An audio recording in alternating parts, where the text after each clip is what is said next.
অধ্যায় ৬ বৈশ্বিক রাজনীতির সাংস্কৃতিক অবস্থান অনির্দিষ্ট গোষ্ঠীবদ্ধতা পরিচায়নের রাজনীতি আধুনিকায়নের তাড়নায় বিশ্ব রাজনীতির সাংস্কৃতিক অবস্থান সৃষ্টি হয়েছে ব্যক্তি এবং রাষ্ট্র সমরূপ সংস্কৃতি নিয়ে একত্রিত হচ্ছে আবার জনগণ এবং সেই সব দেশ যাদের মধ্যে সাংস্কৃতিক একাত্মবোধ নেই তারা একে অপর থেকে দূরে সরে যাচ্ছে মতাদর্শ ও বৃহৎ শক্তিকেন্দ্রিক চেতনা ও তার ভিত্তিতে একমত হওয়ার দিনের পরিসমাপ্তি ঘটেছে এবং এখন মানুষ সাংস্কৃতিক ও সভ্যতার চেতনার দ্বারা তাড়িত হয়েই কেবল একত্রিত হচ্ছে রাজনৈতিক পরিসীমা ক্রমাগতভাবে নৃগোষ্ঠিক ধর্মীয় এবং সভ্যতা প্রভৃতি সাংস্কৃতিক ধাম পুনর্নির্ধারিত হচ্ছে শীতল যুদ্ধের অচালায়তন সাংস্কৃতিক বেদনার দ্বারা ছিন্ন হয়ে এবং বৈশ্বিক রাজনীতি সাংস্কৃতিক চেতনার দ্বারা নির্ধারিত হয়ে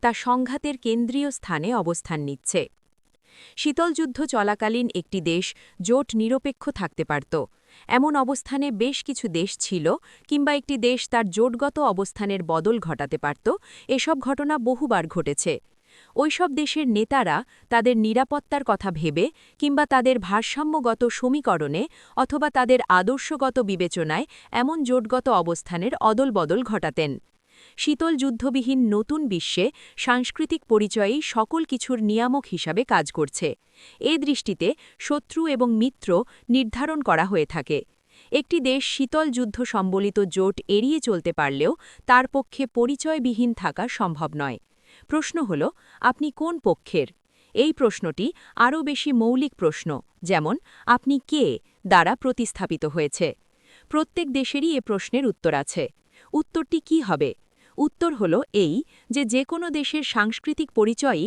সেই দেশের শত্রু মিত্র ঠিক করে দেয় এবং বিশ্ব রাজনীতিতে তার অবস্থানও সাংস্কৃতিক পরিচয়ের মাধ্যমেই নির্ণীত হয়ে থাকে ১৯৯০-এর দশক ছিল মূলত বিশ্বব্যাপী পরিচয় সংকটের ভয়াবহ দশক প্রায় সর্বত্রই মানুষ প্রথম সাক্ষ্যতেই জিজ্ঞাসা করতেন আমরা কে আমরা কোথানে অবস্থান করছি আমাদের সঙ্গে কে বা কারা আছে বা নেই এই প্রশ্ন আসলে নানা কারণে কেন্দ্রীয় প্রশ্ন কেননা মানুষ নতুন জাতিরাষ্ট্র গড়তে চায় কিন্তু তা করতে চায় অনেক ক্ষেত্রে শক্তি প্রয়োগ করে যেমন প্রাক্তন যুগোস্লাভিয়ায় তেমনটি করতে চাওয়া হয়েছিল অবশ্য অনেক ক্ষেত্রে তা সাধারণভাবেও ঘটে থাকে ১৯৯০-এর দশকে কোনো দেশে জাতীয় পরিচয়ের প্রসঙ্গটি একটি বিতর্কিত বিষয়ে পরিণত হয়ে উঠেছিল যেমন আলজেরিয়া কানাডা চীন Germany Britain Bharat Iran Japan Mexico Morocco Russia দক্ষিণ আফ্রিকা সিরিয়া তুরস্ক তিউনিশিয়া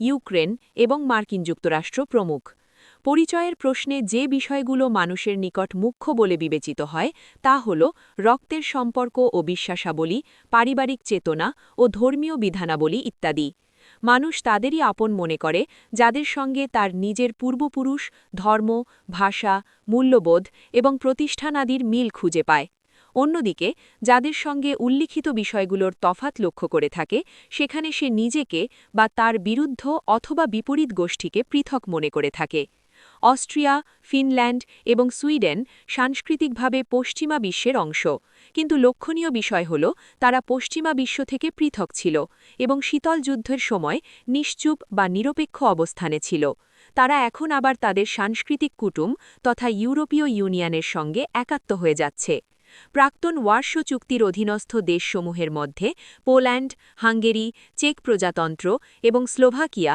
ইউরোপীয় ইউনিয়নে এবং ন্যাটোর সদস্য হওয়ার জন্য উদ্গ্রীক হয়ে রয়েছে তাদের পেছনের কাতারে রয়েছে বাল্টিক প্রজাতন্ত্রসমূহের দেশগুলো ইউরোপীয় শক্তি একটি বিষয় পরিষ্কার করতে চায় যে তাদের নিকট কোনো মুসলমান দেশ প্রত্যাশিত নয় অতএব তুরস্ক বসনিয়াকে ইউনিয়নভুক্ত করতে তারা রাজি নয় উত্তরের প্রান্তে সোভিয়েত ইউনিয়নের অবস্থান কার্যত বাল্টিক রিপাবলিক সমূহকে নিয়ে সুইডেন এবং ফিনল্যান্ড নতুন উদ্দীপনায় নতুন জোট গঠনের আগমনী বার্তার জন্য প্রস্তুত হয় সুইডেনের প্রধানমন্ত্রী বারংবার বলতে থাকেন যে সুইডেনের প্রজাতন্ত্রসমূহ সুইডেনের অংশবিশেষ এবং রাশিয়াকে সাবধান করে বলা হয় যে রাশিয়া যদি উক্ত এলাকায় আগ্রাসন পরিচালনা করে তবে সুইডেন নিশ্চুপ থাকবে না প্রায় অনুরূপ সম্পর্ক পুনর্নির্ধারণের কাজটি বলকান এলাকায় সংগঠিত হয়।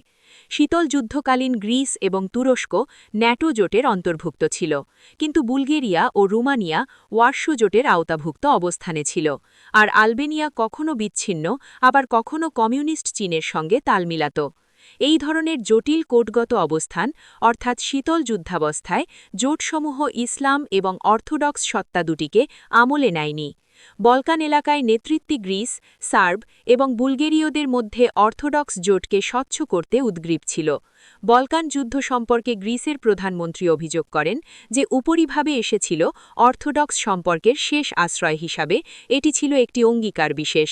এটি ছিল নিষ্ক্রিয়, তবে বলকান এলাকার জাগরণের নিকট তা হয়ে ওঠে একটা আসল বিষয়বস্তু। একটি অতি চঞ্চল বা অস্থির বিশ্বে মানুষ প্রতিনিয়ত আত্মপরিচয় ও নিরাপত্তা চায়। মানুষ চায় তার আদি বা মূল ধারা কী। এই ধারণারই প্রতিধ্বনি আমরা সার্বিয়ার বিরোধী দলের নেতৃত্বের কণ্ঠে শুনতে পাই, যখন তারা বলেন যে দক্ষিণ পূর্ব ইউরোপের দিকে দেখলে দেখা যায় তারা শীঘ্রই অর্থোডক্স বিশ্বাসের ভিত্তিতে বলকান এলাকার জোট প্রত্যক্ষ করতে চায়, আর এরা হল সার্বিয়া, বুলগেরিয়া এবং গ্রিস। তারা তা করতে চায় ইসলামকে প্রতিরোধের অভিপ্রায়। অর্থোডক্স সার্বিয়া ও রুমানিয়া একত্রে তাদের উভয়ের জন্য সমরূপ এমন সমস্যাগুলোকে চিহ্নিত করতে এবং ক্যাথলিক হাঙ্গেরির সম্পর্কে সিদ্ধান্ত নিতে জোটবদ্ধ হয়। সোভিয়েতের পক্ষ থেকে হুমকি না থাকার প্রেক্ষাপটে গ্রিস এবং তুরস্কের মধ্যেকার কৃত্রিম চুক্তি অর্থহীন হয়ে দাঁড়ায়, কেননা আজিয়ান সাগর, সাইপ্রাস, তাদের মধ্যে সামরিক শক্তির ভারসাম্য, ন্যাটো জোটের ভূমিকা এবং ইউরোপীয় ইউনিয়ন সম্পর্কে মার্কিন যুক্তরাষ্ট্রের প্রতি কার কী ভূমিকা হবে নিয়ে উক্ত দেশের মধ্যে সংঘাত ও সংকট মোটামুটি অনড় অবস্থানেই রয়েছে। তুরস্ক সবসময়ই বলকান এলাকার মুসলমানদের স্বার্থ রক্ষায় তৎপর এবং বসনিয়াকে তারা সদাসর্বদা সমর্থন জুগিয়েছে। প্রাক্তন যুগোস্লাভিয়ায় রাশিয়া অর্থোডক্স সার্বিয়ার পক্ষে ছিল। জার্মানি ক্যাথলিক ক্রোয়েটদের রক্ষা করতে চেয়েছে, মুসলমান দেশগুলো বসনিয়ার গভর্নমেন্টকে সমর্থন করেছে। সার্বরা ক্রোয়েটদের বিরুদ্ধে যুদ্ধ করত, তাছাড়া তারা বসনিয়া ও আলবেনিয়ার মুসলমানদের বিরুদ্ধে যুদ্ধ করত। মোটের উপর বলকান এলাকা পুনরায় বলকানাইজড হয়ে যায়, এবং তা হয় কার্যত ধর্মীয় দৃষ্টিকোণ থেকে। দেখা যায় এখানে দুটো ক্ষুরধার অস্ত্র পরস্পর মুখোমুখি হয়ে যায়। একদিকে থাকে বেলগ্রেড অ্যাথেন্স ক্ষুর, অন্যদিকে আলবেনিয়া তুরস্ক জোটের ক্ষুর। ইতিমধ্যে প্রাক্তন সোভিয়েত ইউনিয়নের বেলারুস, মালদোভা এবং ইউক্রেন রাশিয়ার প্রতি আকৃষ্ট হয়েছে। অন্যদিকে আর্মেনিয়া ও আজারিস পরস্পরের মধ্যে যুদ্ধে লিপ্ত রয়েছে। রাশিয়া ও তুরস্ক নিজ নিজ জ্ঞাতিগোষ্ঠীকে সমর্থন জুগিয়ে চলেছে। এভাবে সেখানে দ্বন্দ্ব সংঘাত বজায় রয়েছে। রাশিয়ার সেনাবাহিনী কাজাখিস্তান ও চেচনির মুসলমান মৌলিবাদীদের বিরুদ্ধে যুদ্ধরত। প্রাক্তন সোভিয়েত ইউনিয়নের অন্তর্ভুক্ত মুসলমান রিপাবলিকসমূহ নিজেদের মধ্যে বন্ধুত্বের বন্ধন সুদৃঢ় করছে।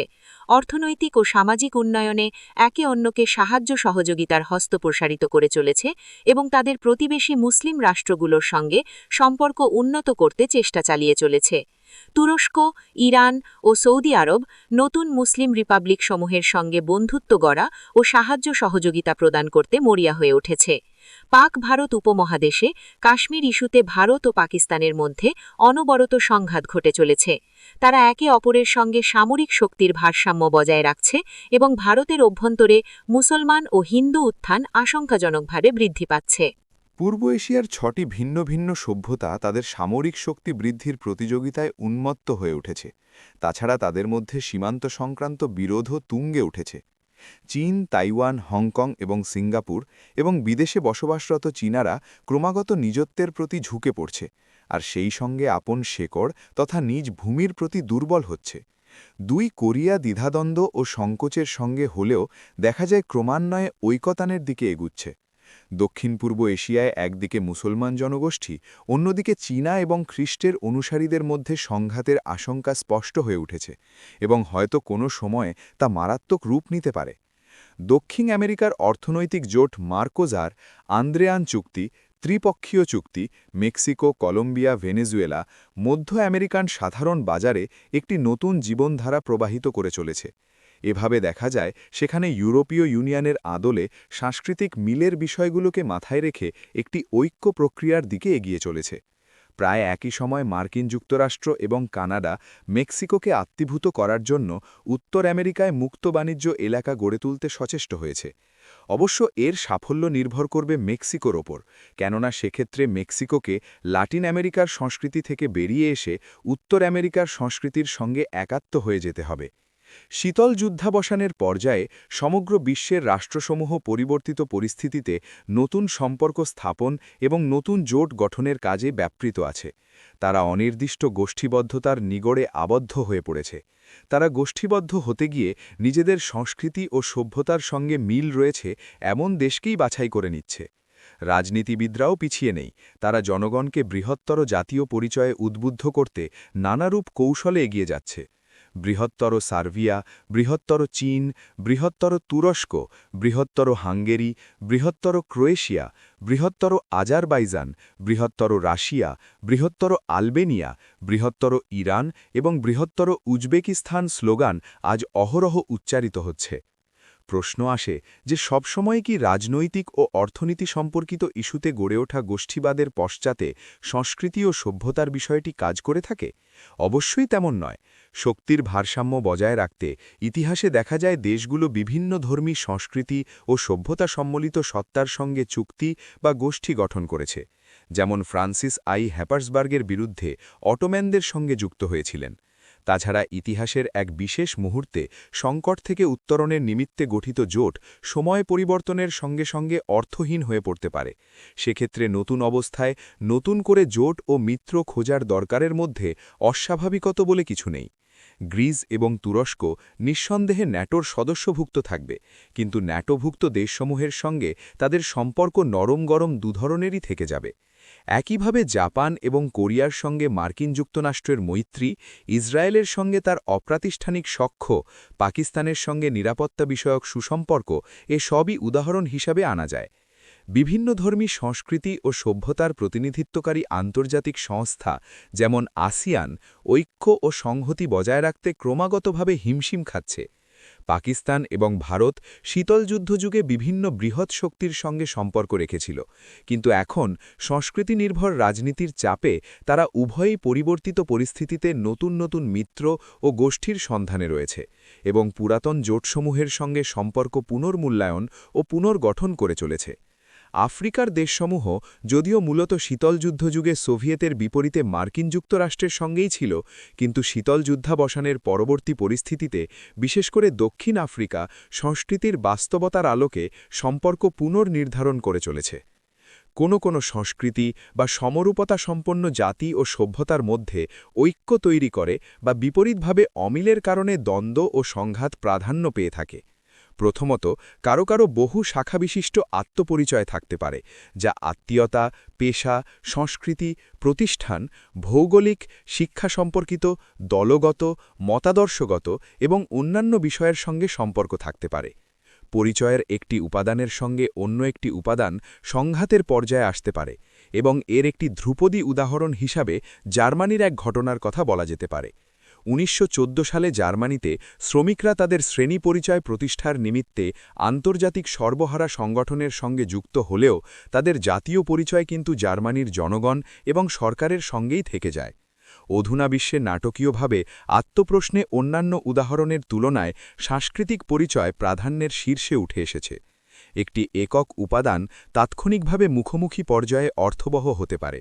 পরিচয়ের সংকীর্ণ উপাদানগুলো সাধারণত বৃহত্তর উপাদানের সঙ্গে সংঘাতে লিপ্ত হয় না। একজন সামরিক অধীক্ষক প্রাতিষ্ঠানিকভাবে তার কোম্পানির, রেজিমেন্ট, বিভাগ এবং চাকুরির ধরনের দ্বারা পরিচিত হতে পারেন। তেমনি একজন ব্যক্তি সাংস্কৃতিকভাবে তার পূর্বপুরুষের উদ্ভব, নৃভৌগোলিক, জাতীয়তা, ধর্ম এবং সভ্যতার পরিচয় পরিচিত হন। নিম্ন পর্যায়ের সাংস্কৃতিক পরিচয়ের নীরবতা প্রকারান্তরে উচ্চ পর্যায়েও সাংস্কৃতিক পরিচয়ের নীরবতাকে উৎসাহিত করে। দ্বিতীয়ত, সারা বিশ্বে ক্রমাগতভাবে মানুষ যেখানে সাংস্কৃতিকগত পার্থক্যের কারণে বিভাজিত হচ্ছে, সেখানে নির্দ্বিধায় বলা যায় সাংস্কৃতিকগত পার্থক্য সংঘাত প্রবণতার ক্ষেত্রে গুরুত্বপূর্ণ ভূমিকা পালন করে চলেছে। সভ্যতা আসলে বৃহত্তর সাংস্কৃতিক সত্তা বই কিছু নয়। সুতরাং বলা যেতে পারে বিশ্ব রাজনীতিতে বিভিন্ন সভ্যতার গোষ্ঠীভিত্তিক সংঘাত একটি আলোচিত ও কেন্দ্রীয় বিষয়। তৃতীয়ত, যে কোনো পর্যায়ে পরিচয়ের বিষয়টি তা ব্যক্তিগত, উপজাতি সংক্রান্ত, বর্ণ সংক্রান্ত, সভ্যতা সংক্রান্ত হোক না কেন, সদা সর্বদা তা অনাদের হিসাবে বিচার করা হয়। অর্থাৎ এক্ষেত্রে অন্য ব্যক্তি, অন্য উপজাতি, অন্য বর্ণ অথবা ভিন্নতর সভ্যতাই মুখ্য হয়ে ওঠে। অন্যদের পর মনে করা হয়, যেমন বিপরীতভাবে স্বগোত্রীয় হলে আপন বা আমাদের ভাবা হয়।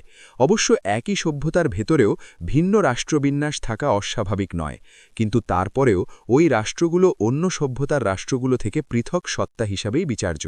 মানুষের বা প্রতিষ্ঠানের আচরণেও এক্ষেত্রে ভিন্নতা পরিলক্ষিত হয়।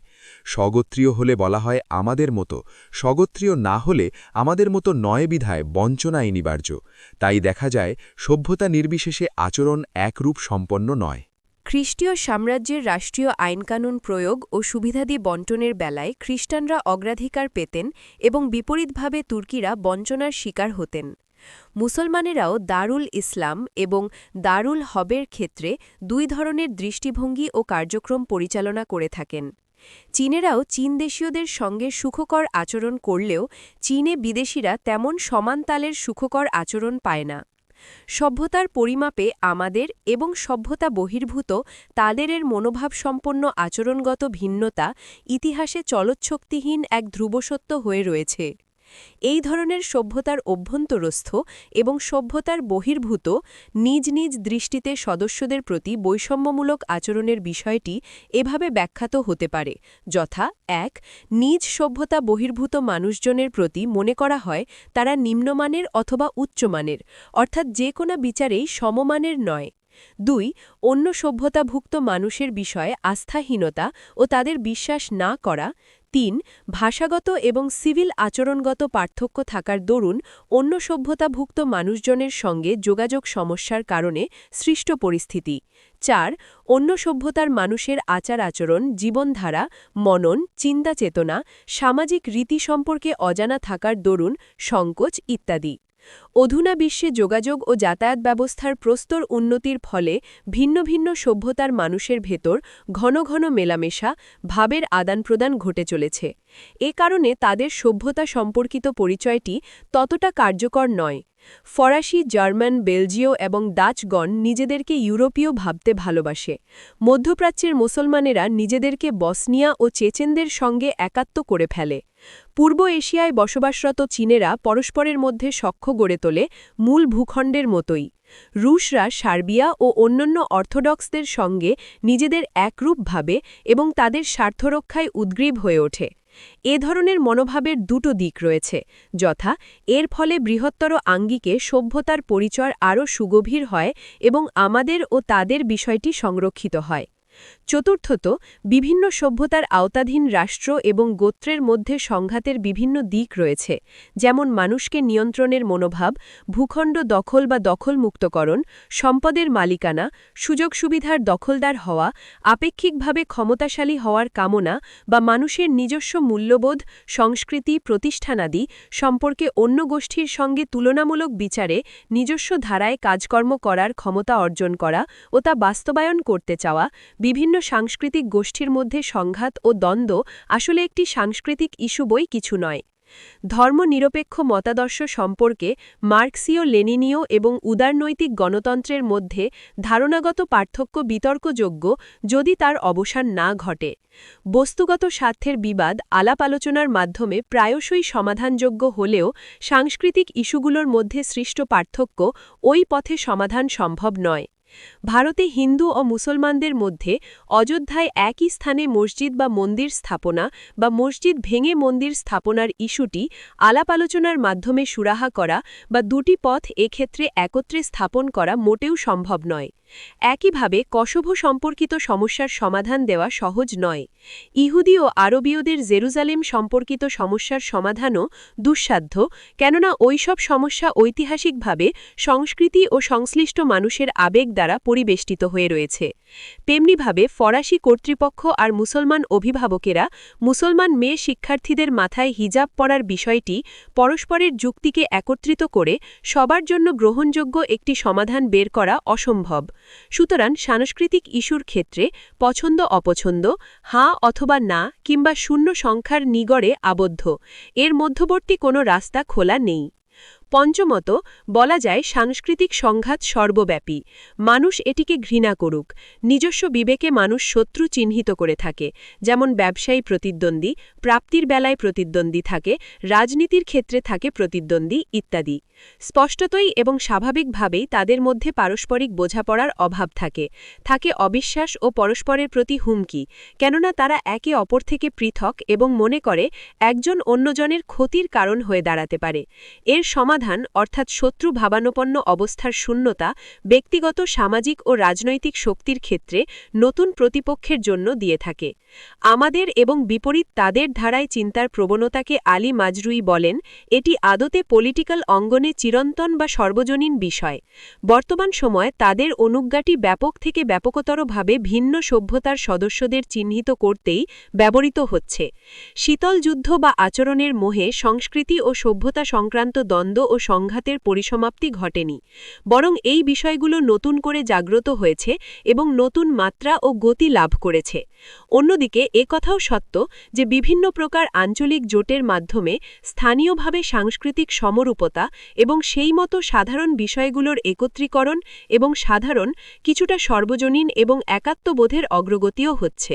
তবে এ কথাটি এখনও পর্যন্ত শুধুমাত্র অর্থনৈতিক ইস্যুগুলোর মধ্যেই সীমাবদ্ধ রয়েছে, অন্যান্য ক্ষেত্রে এর উল্লেখযোগ্য অগ্রগতি ঘটেনি। সংস্কৃতি ও অর্থনৈতিক সহযোগিতা। ১৯৯০-এর দশকে আঞ্চলিকতা ও বৈশ্বিক রাজনীতির আঞ্চলিকতার বিষয়ে উচ্চ বাক্য শোনা যেত। বৈশ্বিক নিরাপত্তার এজেন্ডায় আঞ্চলিক বিরোধগুলো বৈশ্বিক বিরোধের স্থলাভিষিক্ত হয়ে উঠেছে। বৃহৎ শক্তিগুলো যেমন রাশিয়া, চীন, যুক্তরাষ্ট্র এবং সেই সঙ্গে দ্বিতীয় বৃহৎ শক্তিগুলো যেমন সুইডেন, তুর্কি প্রমুখ দেশগুলো তাদের নিরাপত্তার বিষয়টি পরিষ্কারভাবে আঞ্চলিক দৃষ্টিতে দেখতে শুরু করেছে। আন্তঃআঞ্চলিক ব্যবসাকে ছাড়িয়ে গেছে এবং এটি দ্রুত ক্রমবর্ধমান পর্যায়ে আছে। এতদ্ব্যতীত আঞ্চলিক অর্থনৈতিক পারস্পরিক সহযোগিতার জোট যেমন ইউরোপীয়, নর্থ আমেরিকা, পূর্ব এশিয়ায় এবং আরও অনেক এলাকায় ব্লক গড়ে উঠতে শুরু করেছে। আঞ্চলিকতা শব্দটি দ্বারা যা ঘটে চলেছে তার প্রকৃত বিবরণ লাভ করা যায় না। বালকান এবং মধ্যপ্রাচ্যের দিকে তাকালে দেখা যায় সেখানে আন্তঃসভ্যতা সমূহ এবং সভ্যতার অভ্যন্তরস্থ সংঘাতে তারা লিপ্ত আছে। অঞ্চল কিন্তু বিভিন্ন রাষ্ট্রের মধ্যে পারস্পরিক সহযোগিতার একটি ভিত্তি স্বরূপ। এখানে ভূগোল ও সংস্কৃতি মিলে মিশে গেছে। সামরিক জোট ও অর্থনৈতিক ও সহযোগিতার নিমিত্তে গঠিত সংস্থার জন্য চাই বিভিন্ন রাষ্ট্রগুলোর মধ্যে সমঝোতার মনোভাব, আর সহযোগিতার জন্য চাই বিশ্বাসযোগ্যতা। সমরূপ মূল্যবোধ ও সংস্কৃতির গর্ভেই জন্ম নেয় বিশ্বাস। মোটের উপর দেখা যায় একক বা সমরূপ সভ্যতা নিয়ে গঠিত আঞ্চলিক জোট অনেক বেশি কার্যকর হয়। এক্ষেত্রে বহু সভ্যতা সম্বলিত সংগঠন অতটা কার্যকর হয় না। এ কথাটি সকল সামাজিক, রাজনৈতিক বা অর্থনৈতিক জোটের ক্ষেত্রেই সত্য। ন্যাটো জোটের সদস্য রাষ্ট্রগুলোর দার্শনিক চিন্তাভাবনার ক্ষেত্রে মিল এবং প্রায় সমরূপ মূল্যবোধ থাকার কারণে ইউরোপের কেন্দ্রীয় নিরাপত্তার বিবেচনায় আংশিক সাফল্য এসেছে। পশ্চিম ইউরোপীয় ইউনিয়নের সৃষ্টি হয়েছে কার্যত সাধারণ সংস্কৃতির উপস্থিতির কারণে। ইউরোপের নিরাপত্তা ও সহযোগিতার নিরীক্ষে গঠিত সংগঠন তিনটি ভিন্ন ভিন্ন সভ্যতার ভিন্ন ভিন্ন মূল্যবোধ ও স্বার্থ থাকার কারণে বাধাগ্রস্ত হয়, কেননা তার ফলে একটি একক পরিচয় গড়ে তুলে কার্যোপযোগী প্রাতিষ্ঠানিক কাঠামো সৃষ্টি করা সম্ভব হয়নি। একক সভ্যতা সম্বলিত প্রাক্তন ব্রিটিশ কলোনিভুক্ত 10টি ক্যারিবীয় রাষ্ট্র নিয়ে গঠিত ক্যারিকম অনেক ক্ষেত্রেই বিস্তারিত ও বিভিন্নমুখী সহযোগিতার দিগন্ত সম্প্রসারণ করতে পেরেছে। অন্যদিকে বৃহত্তর ক্যারিবীয় সংগঠন যা অ্যাংলো হিস্প্যানিকদের মধ্যে বিভেদ ঘোচাবার বা তাদের মধ্যে সৃষ্ট বিভেদ রেখা দূর করার জন্য উপরিভাবে ব্যর্থ হচ্ছে। ১৯৮৫ সালে হিন্দু, মুসলমান, বৌদ্ধ ধর্মাবলম্বী রাষ্ট্র সমন্বয়ে অনুরূপভাবে SAARC প্রায় সর্বতোভাবে ব্যর্থতায় পর্যবসিত হয়েছে, এমনকি তারা একসঙ্গে বসে মিটিং পর্যন্ত করতে বাধাগ্রস্ত হয়। অর্থনৈতিক সহযোগিতা ও সংহতির ক্ষেত্রেও সাংস্কৃতিক প্রশ্নটি অবশ্যম্ভাবীভাবে এসে যায়। এ সম্পর্কে নিম্নে উল্লিখিত বিষয়গুলো বিবেচ্য: ১. মুক্ত বাণিজ্য এলাকা, ২. শুল্ক ইউনিয়ন, ৩. সাধারণ বাজার, ৪. অর্থনৈতিক ইউনিয়ন। ইউরোপীয় ইউনিয়ন আঞ্চলিক অর্থনৈতিক সমন্বয় ঘটাবার অভিপ্রায়ে কার্যত সাধারণ বাজার ও অর্থনৈতিক সমন্বয় স্থাপনের লক্ষ্যাভিমুখী হয়ে কাজ করে চলেছে। আপেক্ষিকভাবে সমজাতীয় মার্কোসার এবং অ্যান্ডিয়ান চুক্তির মাধ্যমে ১৯৯৪ সালে সংশ্লিষ্ট রাষ্ট্রগুলো শুল্ক ইউনিয়ন গঠনের প্রক্রিয়ায় এগিয়ে যায়। এশিয়ার বহু সভ্যতা বিশিষ্ট আসিয়ান ১৯৯২ সালে মুক্ত বাণিজ্য এলাকা গঠনের দিকে এগিয়ে যায়। অন্যান্য বহু সভ্যতা ভিত্তিক অর্থনৈতিক সংগঠনগুলো পেছনে পড়ে থাকে। তবে ১৯৯৫ সালে এর ন্যূনতম ব্যতিক্রম নাফটার ক্ষেত্রে এ ধরনের কোনো সংগঠনের পক্ষেই মুক্ত বাণিজ্য এলাকা গড়া সম্ভব নয়, যদি না তারা ব্যাপকভাবে অর্থনৈতিক সংহতির বিষয়টি গুরুত্ব না দেয়। পশ্চিম ইউরোপীয় এবং ল্যাটিন আমেরিকার সমরূপ সভ্যতার উপাদানগুলো তাদের আঞ্চলিক সহযোগিতা প্রতিষ্ঠা ও সমন্বয় গড়ে তোলার বিষয়টি এগিয়ে নিয়েছে। পশ্চিম ইউরোপীয় এবং ল্যাটিন আমেরিকানরা জানে যে তাদের অনেক কিছুই এক এবং অভিন্ন। ৫টি সভ্যতা দৃঢ় হতো যদি রাশিয়াকে ধরা হয় পূর্ব এশিয়ায় রয়েছে। পূর্ব এশিয়া একটি পরীক্ষামূলক সূতিকাগার হিসেবে বিবেচিত হতে পারে, যেখানে ভিন্ন ভিন্ন সভ্যতার দ্বারা গঠিত সংস্থাসমূহ কার্যকরভাবে ফলপ্রসূ হতে পারে। ১৯৯০-এর দশকের শুরুতে ন্যাটোর তুলনায় পূর্ব এশিয়ায় কোনো নিরাপত্তামূলক সংগঠন বা সামরিক জোট ছিল না। আসিয়ানের মতো বহু সভ্যতা ভিত্তিক সংগঠন, যার ১৯৬৭ সালে জন্ম হয়েছিল, তাতে ছিল একটি সিনিক, একটি বৌদ্ধ ধর্মাবলম্বী, একটি খ্রিস্টান ধর্মাবলম্বী এবং ২টি মুসলমান সদস্য রাষ্ট্র। এরা সবাই কিন্তু কমিউনিজমের চ্যালেঞ্জ মোকাবিলা করতে, বিশেষ করে উত্তর ভিয়েতনাম এবং চীনের ভয়ে ভীত হয়েই জোটবদ্ধ হয়েছিল। বহুধা বিভক্ত সভ্যতার দ্বারা গঠিত আসিয়ানকে একটি সাফল্য হিসেবে তুলে ধরা হয়। এটি অবশ্য ওই ধরনের সংগঠন সীমাবদ্ধতারও একটি উদাহরণ। আসিয়ান কোনো প্রকার সামরিক জোট নয়, যদিও এর সদস্যগণ কখনো কখনো দ্বিপাক্ষিকভাবে সামরিক বিষয়ে একে অন্যের সাহায্য সহযোগিতা পেয়ে থাকে। তারা প্রায় সকলেই সামরিক ক্ষেত্রে ব্যয় বরাদ্দ বা বাজেট বৃদ্ধি করছে এবং সামরিক স্থাপনা শক্তিশালী করছে, যেখানে পশ্চিম ইউরোপ ও ল্যাটিন আমেরিকার দেশগুলো সামরিক ক্ষেত্রে ব্যয় বরাদ্দ হ্রাস করতে ব্রতী।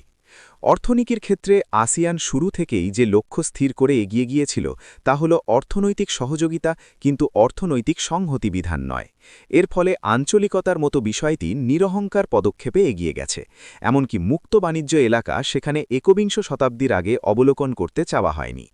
১৯৭৮ সালে আসিয়ানভুক্ত দেশসমূহের বিদেশ বিষয়ক মন্ত্রীগণ কনফারেন্স পরবর্তী পোস্ট মিনিস্টেরিয়াল কনফারেন্স পিএমসি তাদের উন্নয়ন বিষয়ক বক্তৃতামালার সহযোগী শক্তি যেমন মার্কিন যুক্তরাষ্ট্র, জাপান, কানাডা, অস্ট্রেলিয়া, নিউজিল্যান্ড, দক্ষিণ কোরিয়া এবং ইউরোপীয় ইউনিয়নের সঙ্গে সভা সমাবেশ করে।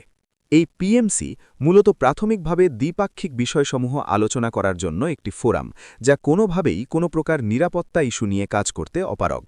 ১৯৯৩ সালে আসিয়ানের কার্যপরিধি বৃদ্ধি পায় এবং তা তাদের আলাপ আলোচনার অংশীদার হিসেবে আঞ্চলিক গণ্ডির বাইরে রাশিয়া, চীন, ভিয়েতনাম, লাওস এবং পাপুয়া নিউগিনিকে অন্তর্ভুক্ত করা হয়। এই সংগঠনটি যৌথ প্রক্রিয়ায় সিদ্ধান্ত গ্রহণ এবং তা বাস্তবায়নের নীতি গ্রহণ করে। সদস্য রাষ্ট্রগুলোর প্রতিনিধিরা ১৯৯৪ সালের জুলাই মাসে প্রথম সভায় মিলিত হয়, তখন তারা আঞ্চলিক নিরাপত্তার বিষয়টি নীতি নির্ধারণী ক্ষেত্রে নিক্ষেপ করেন। তবে বিতর্কিত ইস্যুগুলো বাদ দিতে হয়, কেননা একজন অধিকর্তা বলেন যে বিতর্কিত ইস্যু গ্রহণ করলে সংশ্লিষ্ট অংশগ্রহণকারীদের মধ্যে বিবাদ বিসম্বাদ লেগে যেতে পারে এবং একে অন্যকে আক্রমণও করতে পারে।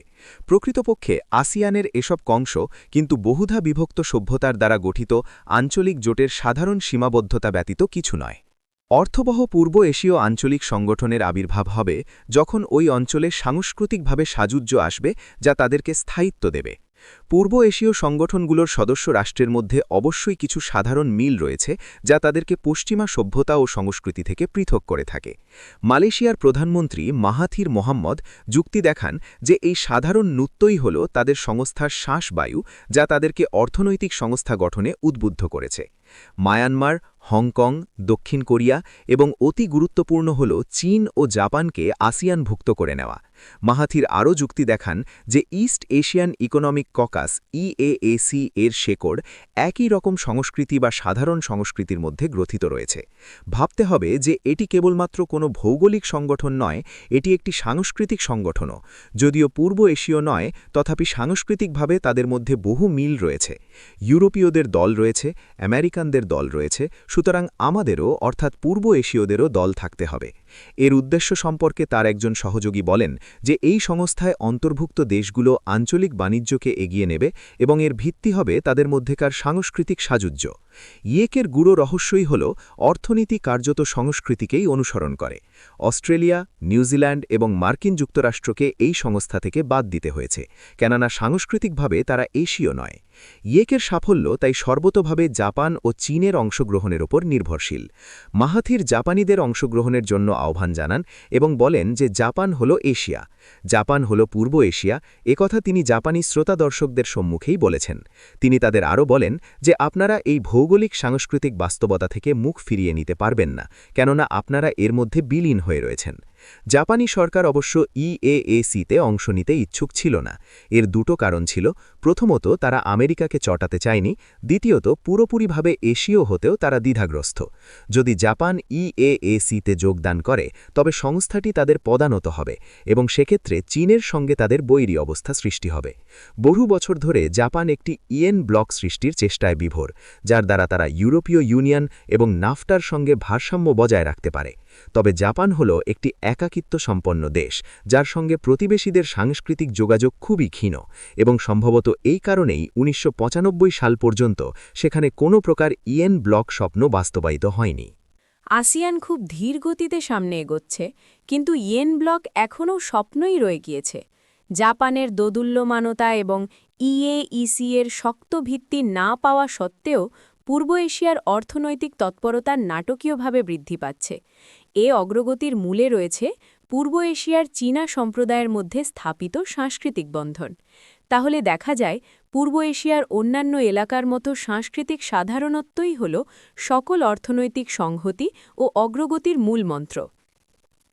শীতল যুদ্ধের অবসান মূলত বিশ্বে নতুন ধরনের অর্থনৈতিক সংগঠন গড়তে ও পুরাতন সংগঠনগুলো পুনর্জাগরণের ক্ষেত্রে উৎসাহ জুগিয়েছে। তবে এসব সংগঠনের সাফল্য নির্ভর করছে সদস্য রাষ্ট্রগুলোর সাংস্কৃতিক মিল বা সাযুজ্যের ওপর। সিমন পেরেস ১৯৯৪ সালে মধ্যপ্রাচ্যে একটি কমন মার্কেটের কথা বলেছিলেন, যাকে তিনি মরুভূমির মিরেজ বলে আখ্যায়িত করেছেন। একজন আরবীয় কর্মকর্তা বলেছেন যে আরবীয় জগৎ ইসরায়েলকে তাদের প্রতিষ্ঠান বা ব্যাংক ব্যবস্থার উন্নয়নের সঙ্গে সংযুক্ত করতে চায় না। ১৯৯৪ সালে গঠিত ক্যারিবীয় রাষ্ট্রসংঘ কারিকম হেইটি ও স্প্যানিশ ভাষাভাষী মানুষের সঙ্গে যুক্ত হওয়ার পরেও বিভিন্ন সভ্যতা দ্বারা গঠিত সংস্থার অভ্যন্তরস্থ ভাষাগত ও সাংস্কৃতিক পার্থক্য সহ প্রাক্তন ব্রিটিশ কলোনির অধুনা মার্কিন যুক্তরাষ্ট্রের প্রতি নমনীয় মনোভাব দূর করতে খুব একটি সাফল্যের পরিচয় দিতে পারছে না। অন্যদিকে সাংস্কৃতিকভাবে মিল রয়েছে এমন সংস্থাসমূহ দ্রুত অগ্রগতি সাধন করতে সক্ষম হয়েছে। যদিও উপসভ্যতায় বিভক্ত পাকিস্তান, ইরান এবং তুরস্ক ১৯৮৫ সালে রিজিনাল কোঅপারেশন ফর ডেভেলপমেন্ট পুনর্গঠিত করে, যা ১৯৭৭ সালে গঠিত হয়েছিল। অবশ্য এটির পুনঃনামকরণ হয় ইকোনমিক কোঅপারেশন অর্গানাইজেশন হিসেবে। তারা পরবর্তীতে বিভিন্ন ইতিবাচক সিদ্ধান্ত গ্রহণ করে এবং ট্যারিফ হ্রাসকরণের ব্যবস্থা নেয়। তাছাড়া ১৯৯২ সালে ইকোর সদস্য সংখ্যা বর্ধিত করা হয়, ফলে আফগানিস্তান এবং প্রাক্তন সোভিয়েত ইউনিয়নের ৬টি মুসলমান প্রজাতন্ত্র এর অন্তর্ভুক্ত হয়। ইতোমধ্যে প্রাক্তন সোভিয়েত ইউনিয়নের ৫টি মুসলমান অধ্যুষিত প্রজাতন্ত্র নীতিগতভাবে একটি সাধারণ বাজার গঠনের সিদ্ধান্ত নেয়।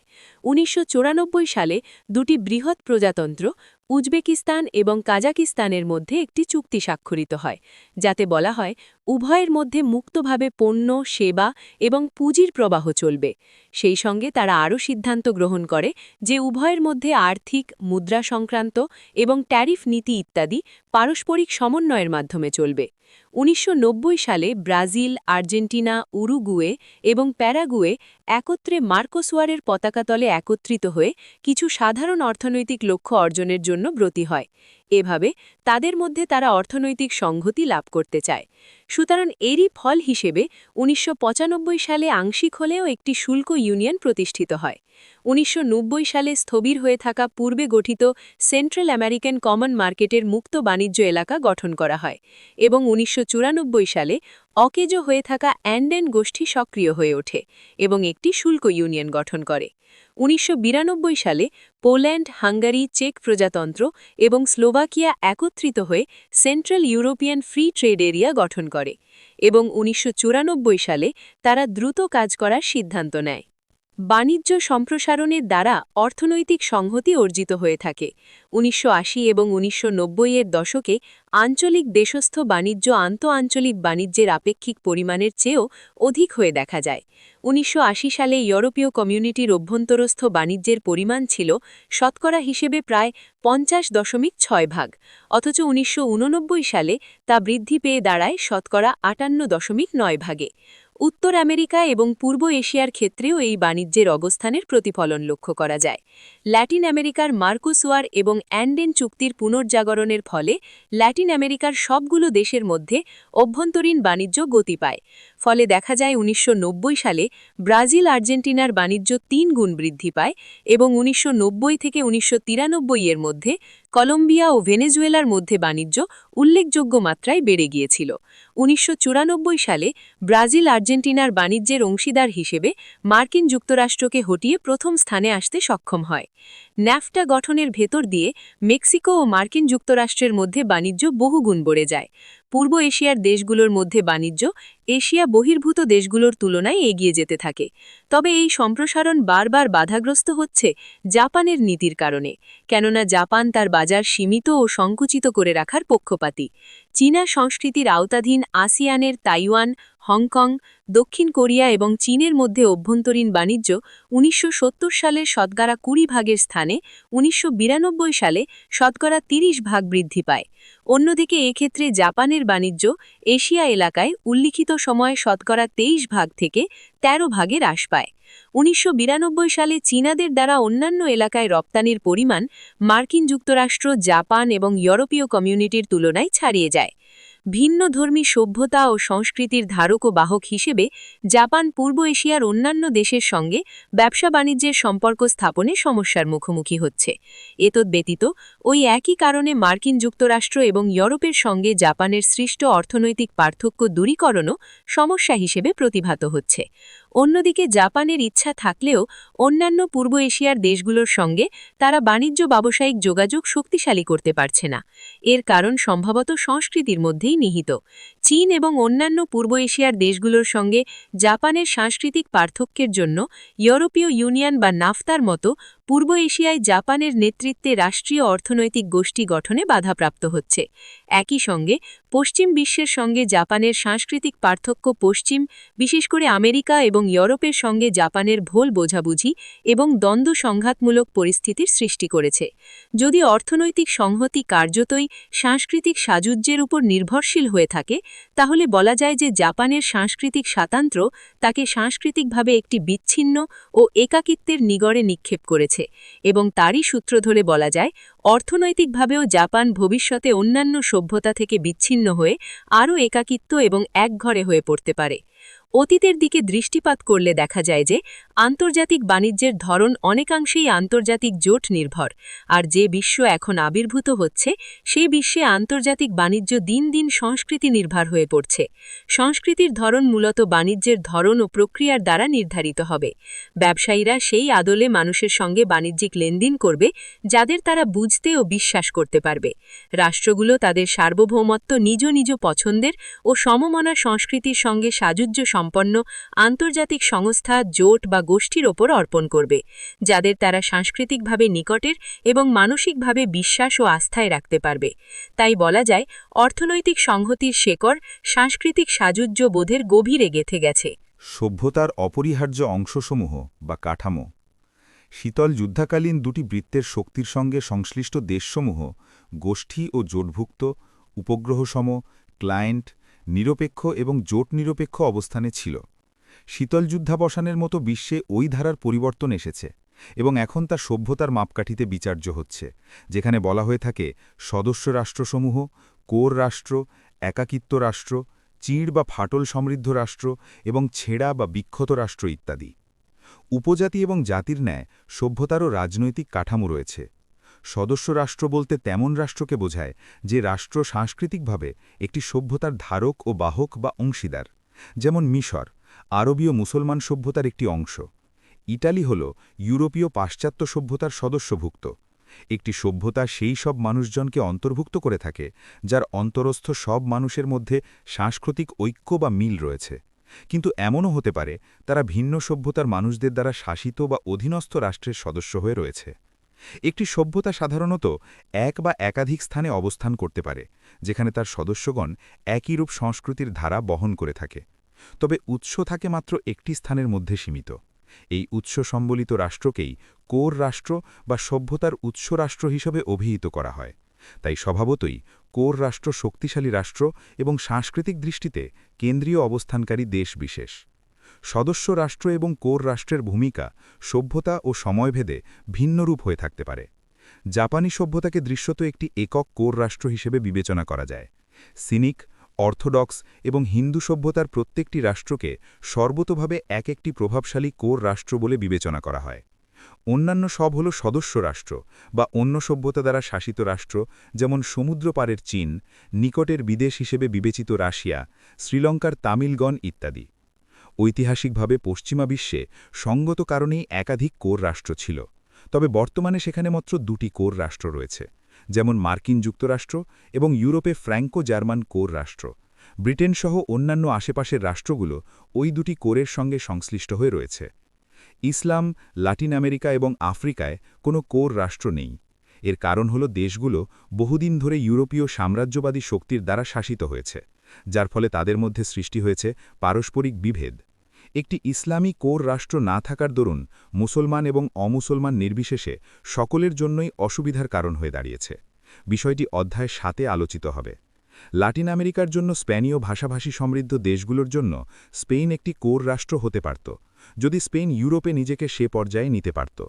ভৌগোলিক পরিসীমা সম্পদ জনসংখ্যা সামরিক শক্তি অর্থনীতি দক্ষতা ইত্যাদি বিবেচনায় ব্রাজিল লাতিন আমেরিকায় কোর রাষ্ট্র হবে বলে ধারণা করা যায় লাতিন আমেরিকার জন্য ব্রাজিলের অবস্থান তেমন যেমন ইসলামের প্রশ্নে ইরানের অন্য যে কোনোভাবে কোর রাষ্ট্রের মর্যাদাপ্রাপ্ত হওয়ার যোগ্যতা থাকা সত্ত্বেও উপসভ্যতার পার্থক্য থাকার কারণে ইরানের ক্ষেত্রে ধর্ম আর ব্রাজিলের ক্ষেত্রে ভাষা তারা উভয়ই কোর রাষ্ট্রের ভূমিকা পালনে ব্যর্থ হচ্ছে লাতিন আমেরিকার বিভিন্ন রাষ্ট্র যেমন ব্রাজিল মেক্সিকো ভেনেজুয়েলা এবং আর্জেন্টিনা প্রমুখ পরস্পরের মধ্যে সহযোগিতার দ্বার প্রশস্ত করছে তবে লাতিন আমেরিকার বিষয়টি জটিল হয়েছে এই কারণে যে মেক্সিকো উত্তর আমেরিকার পরিচয় ধারণ করতে চায় আর চিলি এবং আরও কিছু দেশ তাকে অনুসরণ করতে আগ্রহী এমতাবস্থায় লাতিন আমেরিকায় একক সভ্যতার ধারণা চ্যালেঞ্জের মুখোমুখি হতে পারে সাহারা আফ্রিকার যে কোনো রাষ্ট্রের পক্ষে কোর রাষ্ট্রে উপনীত হয়ে আফ্রিকাকে নেতৃত্ব দেওয়ার বিষয়টি সীমাবদ্ধতার জালে আটকে গিয়েছে মূলত একটি কারণে তা হল ফরাসি ভাষাভাষী ও ইংরেজি ভাষাভাষী আফ্রিকার দেশসমূহের মধ্যে অনৈক্য ও বিভেদ কিছু সময়ের জন্য আইভারি কোস্ট কোর রাষ্ট্রের মর্যাদা পেয়েছিল তবে তা কেবলমাত্র ফরাসি ভাষাভাষী আফ্রিকার মধ্যে সীমিত ছিল যা হোক আফ্রিকার ফরাসি ভাষাভাষী কোর রাষ্ট্র স্বাধীনোত্তরকালেও ফরাসি দেশ দ্বারা প্রতিষ্ঠিত হয়ে অর্থনীতি সামাজিক ও রাজনৈতিক সিদ্ধান্ত গ্রহণ করেছে আফ্রিকায় মূলত দুটি রাষ্ট্র কোর রাষ্ট্র হওয়ার সকল প্রকার যোগ্যতা রাখে কিন্তু তারা দুটি ইংরেজি ভাষাভাষী আফ্রিকার দেশ ভৌগোলিক সীমারেখা সাম্রাজ্যবাদী চরিত্র অবস্থান ইত্যাদি নাইজেরিয়াকে একটি শক্তিশালী কোর রাষ্ট্রের মর্যাদায় নিয়ে যেতে পারলেও আন্তঃসভ্যতা সংক্রান্ত অনৈক্য ব্যাপক দুর্নীতি রাজনৈতিক অস্থিরতা প্রতিনিধিত্বশীল গর্ভব্যবস্থার সংকট অর্থনৈতিক সমস্যা ও টানাপোড়েন নাইজেরিয়াকে উক্ত পদের ভূমিকা পালন করতে দিচ্ছে না যদিও মাঝে মধ্যে দেশটি তদ্রূপ কিছু কাজকর্ম করে থাকে দক্ষিণ আফ্রিকায় শান্তিপূর্ণ আলাপ আলোচনার মাধ্যমে বর্ণবাদের অভিশাপ থেকে মুক্ত হওয়ার বিষয়টি শিল্পের ক্ষেত্রে অগ্রগতি এর শক্তি আফ্রিকার অন্যান্য দেশের তুলনায় উচ্চ অর্থনৈতিক অগ্রগতি অফুরন্ত প্রাকৃতিক সম্পদ সামাজিক শক্তি ও সামর্থ্য এবং সেখানকার খুবই উপযুক্ত সাদা এবং কালো নেতৃত্ব তাকে পরিষ্কারভাবে আফ্রিকার নেতৃত্বের আসনে স্থাপন করতে পারে বিশেষ করে দক্ষিণ অংশের আফ্রিকা এবং ইংরেজি ভাষাভাষী আফ্রিকার অংশের জন্য একটি একাকিত্বসুলভ দেশ সাংস্কৃতিকভাবে অন্য কোনো দেশের সঙ্গে মিল খুঁজে পায় না উদাহরণ হিসেবে ইথিওপিয়ার নাম নেওয়া যায় এদের সাংস্কৃতিকভাবে পৃথক তাদের ভাষা অ্যামহেরিক ইথিওপীয় অক্ষরে লিখিত এর প্রধান ধর্ম হল কপটিক অর্থোডক্স এর শাসনের ইতিহাস এর ধর্মীয় পার্থক্যসূচক দিক যা প্রায় মুসলমানদের দ্বারা পরিবেষ্টিত একটি দেশ অন্যদিকে হেইটির এলিটরা ঐতিহ্যবাহীভাবে ফ্রান্সের সঙ্গে সম্পর্কযুক্ত। হেইটির ক্রেওলি ভাষা, ভোডো ধর্ম, বৈপ্লবিক উৎসসমূহের দাসত্বের চরিত্র এবং নিষ্ঠুর ইতিহাস ঐতিহাসিকভাবে এদের একাকিত্ব চরিত্রের রাষ্ট্র পরিণত করে রেখেছে। সিডনি মিন্টাস বলেছেন যে প্রত্যেক নাতের চরিত্রই স্বাতন্ত্র্য, কিন্তু হেইটি তার ভেতরেও একাই একটি শ্রেণী। ফলে ১৯৯৪ সালে হেইটির দুর্দিনে লাতিন আমেরিকার রাষ্ট্রগুলো হেইটির সমস্যাকে লাতিন আমেরিকার সমস্যা হিসেবে বিবেচনা করেনি। এই কারণে তারা হেইটির উদ্বাস্তুদের গ্রহণ করতে চায়নি, যদিও তারা কিউবার উদ্বাস্তুদের গ্রহণ করতে অস্বীকার করেছিল। লাতিন আমেরিকার পানামার নির্বাচিত রাষ্ট্রপতি বলেন, হেইটিকে আমরা লাতিন আমেরিকার দেশ হিসেবে স্বীকৃতি দিই না। হেইটিওরা ভিন্ন ভাষা কথা বলেন, তাদের নৃগোষ্ঠীর উৎসও ভিন্ন, তাদের সংস্কৃতিও ভিন্ন, সব বিচারে তারা সর্বতোভাবে ভিন্ন। হেইটি একইভাবে ক্যারিবীয় এলাকায় ইংরেজি ভাষাভাষীদের থেকেও পৃথক। হেইটিওদের সম্পর্কে একজন মন্তব্য করেন যে তারা গ্রানাগা বা জামাইকার মতো আগন্তুক, যেমনটি আয়া অথবা মস্তানার মানুষের ক্ষেত্রে মনে করা হয়ে থাকে। হেইটিকে প্রতিবেশী হিসেবে কেউই কামনা করে না, সুতরাং এটি একটি আত্মীয় পরিজন পরিত্যাজ্য দেশ। জাপান হল সবচেয়ে গুরুত্বপূর্ণ একাকিত্ব সম্পন্ন দেশ। কোনো দেশের সঙ্গেই জাপানের স্বতন্ত্র সংস্কৃতির মিল নেই। জাপানের অভিবাসীগণ অন্য দেশের সংখ্যায় খুব বেশি নয়, কিংবা তারা অভিবাসিত দেশের সভ্যতা সংস্কৃতিকে গ্রহণ করতেও পারে না। জাপানের একাকিত্বের আরও একটি বড় কারণ হল জাপানের সংস্কৃতি খুবই বিশেষায়িত এবং জাপান সর্বজনীন কোনো ধর্ম যেমন খ্রিস্ট ধর্ম বা ইসলাম অথবা মতাদর্শের উদারতাবাদ, সাম্যবাদের দ্বারা তেমন প্রভাবিত হয়নি। প্রায় সকল রাষ্ট্রই কিন্তু বহুধা বিভক্ত সংস্কৃতির প্রতিভূ। প্রায় সকল দেশেই ২ বা ততোধিক নৃগোষ্ঠী, বর্ণ এবং ধর্মীয় গোষ্ঠীর অবস্থান থাকে। অনেক দেশেই অভ্যন্তরীণ গোষ্ঠীগত ভিন্নতা ওইসব দেশের রাজনৈতিক ক্ষেত্রে তাকে অস্থিতিশীল করে তোলে।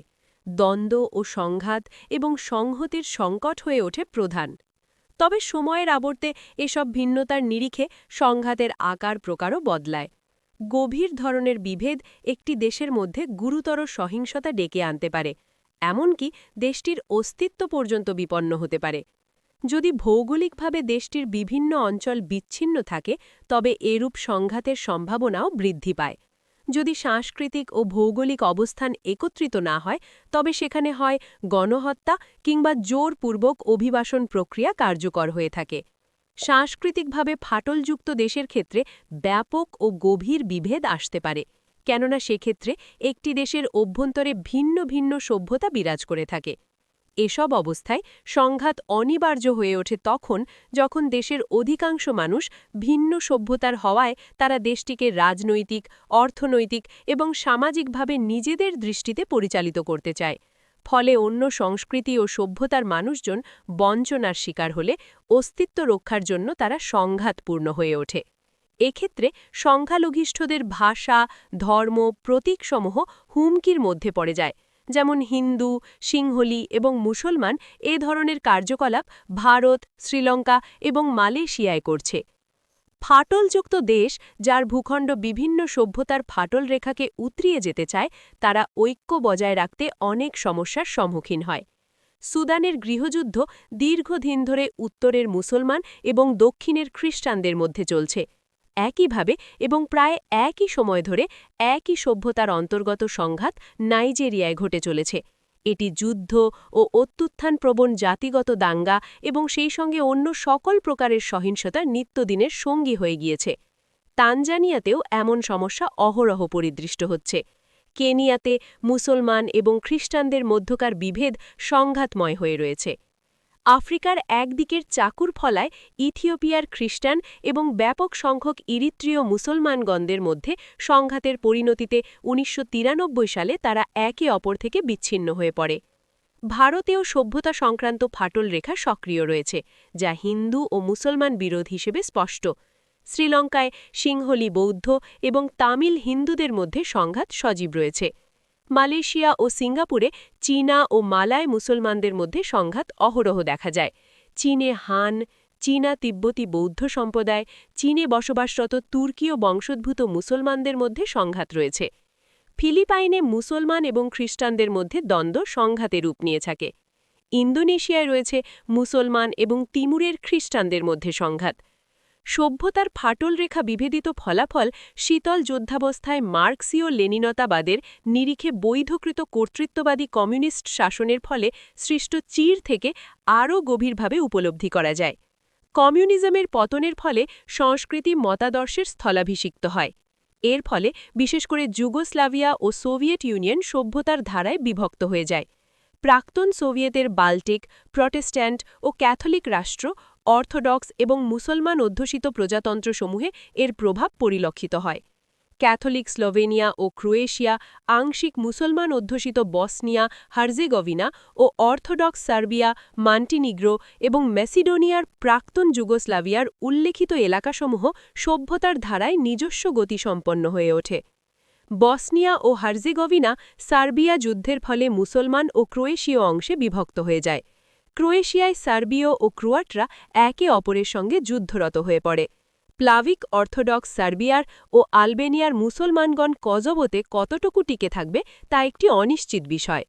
অর্থোডক্স সার্বিয়ার টিকে থাকাটাও খুবই অনিশ্চিত। তথায় আলবেনীয় মুসলমান সংখ্যাগরিষ্ঠ অংশ ও স্লাভিক অর্থোডক্স মেসিডোনীয়দের মধ্যে উত্তেজনা লেগে রয়েছে।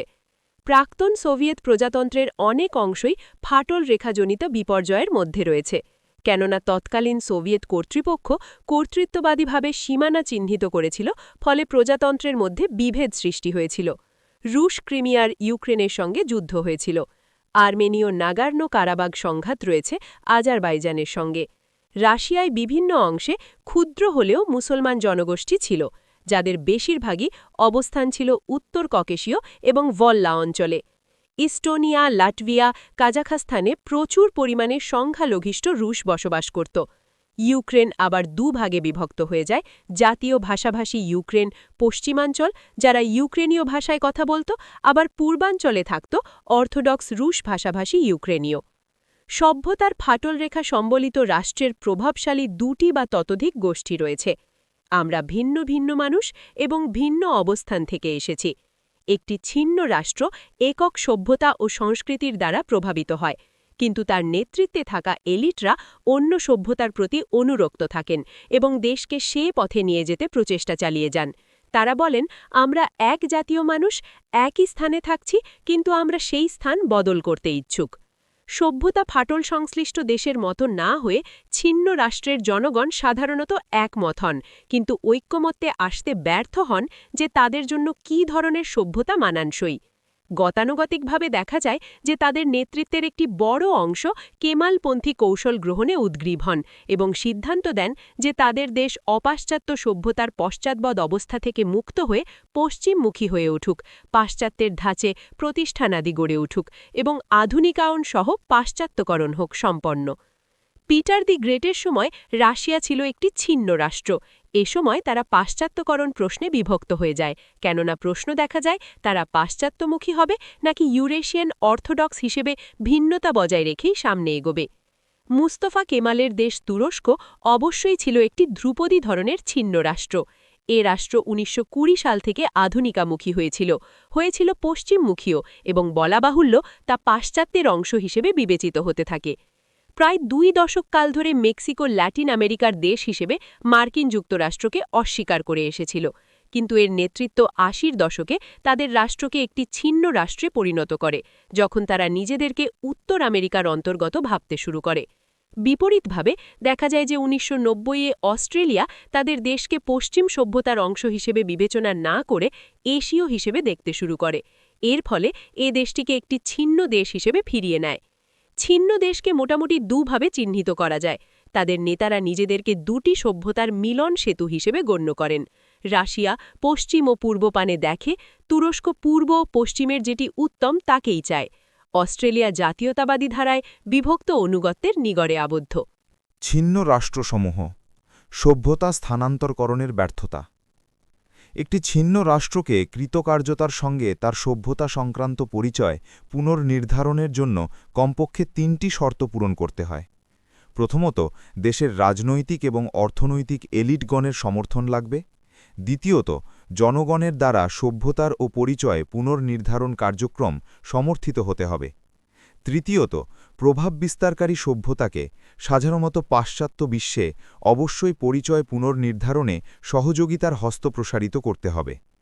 পরিচয় পুনর্নির্ধারণের প্রক্রিয়া সাধারণত দীর্ঘস্থায়ী হয়ে থাকে। এটি রাজনৈতিক, সামাজিক ও প্রাতিষ্ঠানিক এবং সাংস্কৃতিকভাবে বেদনাদায়ক ও শ্রমসাধ্য। তারপরেও এর ব্যর্থতাই সত্য হয়ে ওঠে। রাশিয়া ১৯৯০-এর দশকে মেক্সিকো বহু বৎসর যাবৎ ছিন্ন রাষ্ট্র হিসেবে ছিল, আর তুরস্ক ছিন্ন রাষ্ট্র হিসেবে ছিল কয়েক দশক। বিপরীতভাবে রাশিয়া একটি ছিন্ন রাষ্ট্র হিসেবে ছিল কয়েক শতাব্দী। রাশিয়ার আরও একটি পার্থক্য রয়েছে মেক্সিকো ও তুরস্কের সঙ্গে, আর তা হল রাশিয়া প্রধান সভ্যতাসমূহের জন্য একটি কোর রাষ্ট্র হিসেবে কাজ করছে। যদি মেক্সিকো ও তুরস্ক সফলতার সঙ্গে নিজেদেরকে পাশ্চাত্য সভ্যতাভুক্ত রাষ্ট্র হিসেবে পরিচয় পুনর্নির্ধারণ করতে পারে, তাহলে ইসলাম অথবা ল্যাটিন আমেরিকার সভ্যতা গুরুত্বহীন বা নরমপন্থী হয়ে পড়ে। অন্যদিকে যদি রাশিয়া পাশ্চাত্য দেশের মতো হয়ে যায়, তবে তার অর্থোডক্স ধর্ম বিলীন হয়ে যায়।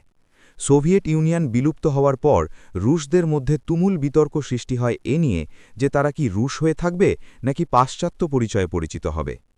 পাশ্চাত্য সভ্যতার সঙ্গে রাশিয়ার সম্পর্ক 4টি স্তরে কার্যকর থাকতে দেখা যায়। প্রথম পর্যায়ে ১৬৮৯ থেকে ১৭২৫ সাল পর্যন্ত বিস্তৃত, অর্থাৎ এটি পিটার দি গ্রেটের পদত্যাগ পর্যন্ত বিস্তৃত।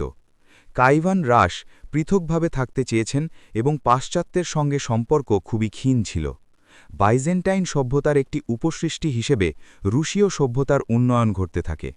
তারপর প্রায় ২০০ বৎসর অর্থাৎ ১৩০০ শতাব্দীর মাঝামাঝি থেকে ১৫০০ শতাব্দীর মধ্যকাল পর্যন্ত রাশিয়া মঙ্গোলদের অধীনে চলে যায়। তাই রাশিয়ার ঐতিহ্য মোটেও পাশ্চাত্য সভ্যতার ধরাছোঁয়ার মধ্যে ছিল না। রোমান ক্যাথলিকত্ব, সামন্তবাদ, রেনেসা, ধর্মীয় পুনর্জাগরণ, সুদূর বিদেশে কলোনি বিস্তার, বৃদ্ধিবৃত্তিক উৎকর্ষের যুগ এবং জাতিরাষ্ট্রের উদ্ভব এর কোনো কিছুই রাশিয়াকে তেমন আন্দোলিত করেনি।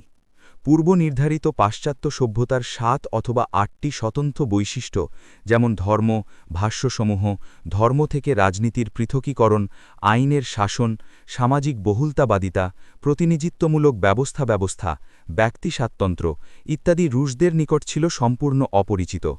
একটিমাত্র বিষয় সেখানে ছিল, তা হল ধ্রুপদী লিগাসি, যা বাইজেন্টাইনের মাধ্যমে রুশদের নিকট পৌঁছেছিল। রোম থেকে পাশ্চাত্যে যেভাবে প্রত্যক্ষভাবে এসেছিল, রাশিয়ায় তা সেভাবে আসেনি, তাই এর খাঁটিত্ব নিয়েও সন্দেহের অবকাশ রয়েছে। রাশিয়ার সভ্যতার শেকড় তার নিজস্ব ঐতিহ্য তথা কাইভান রাশ এবং মস্কোভির মধ্যে গ্রথিত রয়েছে। সে সঙ্গে মিশেছে বাইজেন্টাইন ধারা এবং দীর্ঘস্থায়ী মঙ্গোলীয় শাসনের ফলাফল। এ ধরনের সমাজে পাশ্চাত্য সভ্যতার ছোঁয়া তেমন ছিল না।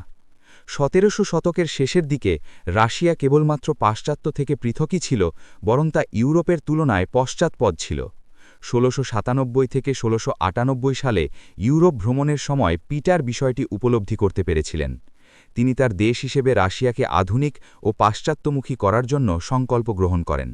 তার দেশের মানুষকে যাতে করে ইউরোপীয়দের মতো দেখায়, সেজন্য পিটার মস্কোতে ফিরে এসেই তার পারিষদবর্গ এবং অভিজাতদের দাড়ি কামিয়ে ফেলতে নির্দেশ করেন। সেই সঙ্গে তাদের লম্বা গাউন পরা এবং লম্বা টুপি পরা নিষিদ্ধ করেন। যদিও পিটার সাইরিলিক অক্ষর বাতিল করেননি, রুশ ভাষায় পাশ্চাত্য শব্দাবলী ও প্রবচন সংযোজন করেন। তিনি অগ্রাধিকারের ভিত্তিতে রাশিয়ার সেনাবাহিনীর আধুনিকীকরণের জন্য মনোযোগ দেন। তিনি নৌবাহিনী সৃষ্টি করেন, সেনাবাহিনীতে বাধ্যতামূলক কাজ করার বিধান জারি করেন, সামরিক শিল্প স্থাপন করা হয়, প্রযুক্তি শিক্ষা প্রসারের জন্য টেকনিক্যাল স্কুল স্থাপন করেন। তিনি তার দেশের শিক্ষার্থীদের পাশ্চাত্য দেশে শিক্ষা গ্রহণে উৎসাহিত করেন। পাশ্চাত্য দেশ থেকে তিনি সর্বাধুনিক সামরিক ও প্রযুক্তি জ্ঞান সম্পন্ন পুস্তকাদি আমদানি করার ব্যবস্থা করেন। এর মধ্যে উল্লেখযোগ্য ছিল জাহাজ নির্মাণ, নঙ্গরী বিদ্যা, আমলাতন্ত্র ও জনপ্রশাসন এবং সেনাবাহিনীর জন্য প্রয়োজন আছে এমন জ্ঞান ভাণ্ডার।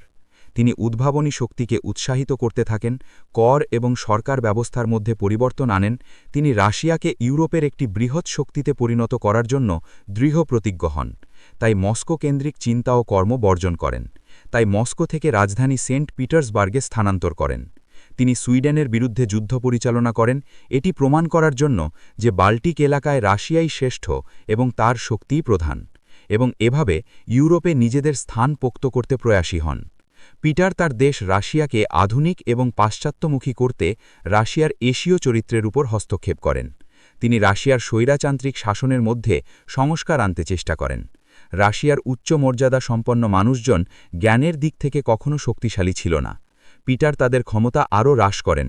শুধু বংশমর্যাদাই নয়, পদপ্রাপ্তির বেলাতেও তিনি জ্ঞান ও মেধা যাচাইয়ের ব্যবস্থা করেন। তাই গতানুগতিক ধারার জন্মপরিচয় ও সামাজিক অবস্থান মানদণ্ডে পদপ্রাপ্তির ছেদ ঘটল। রাশিয়ার কৃষকদের ওপর আরও বিধিনিষেধ আরোপ করা হল। অর্থোডক্স চার্চকে তিনি রাষ্ট্রীয় একচেটিয়া নিয়ন্ত্রণ থেকে মুক্ত করার জন্য কিছু কাঠামোগত সংস্কার করেন।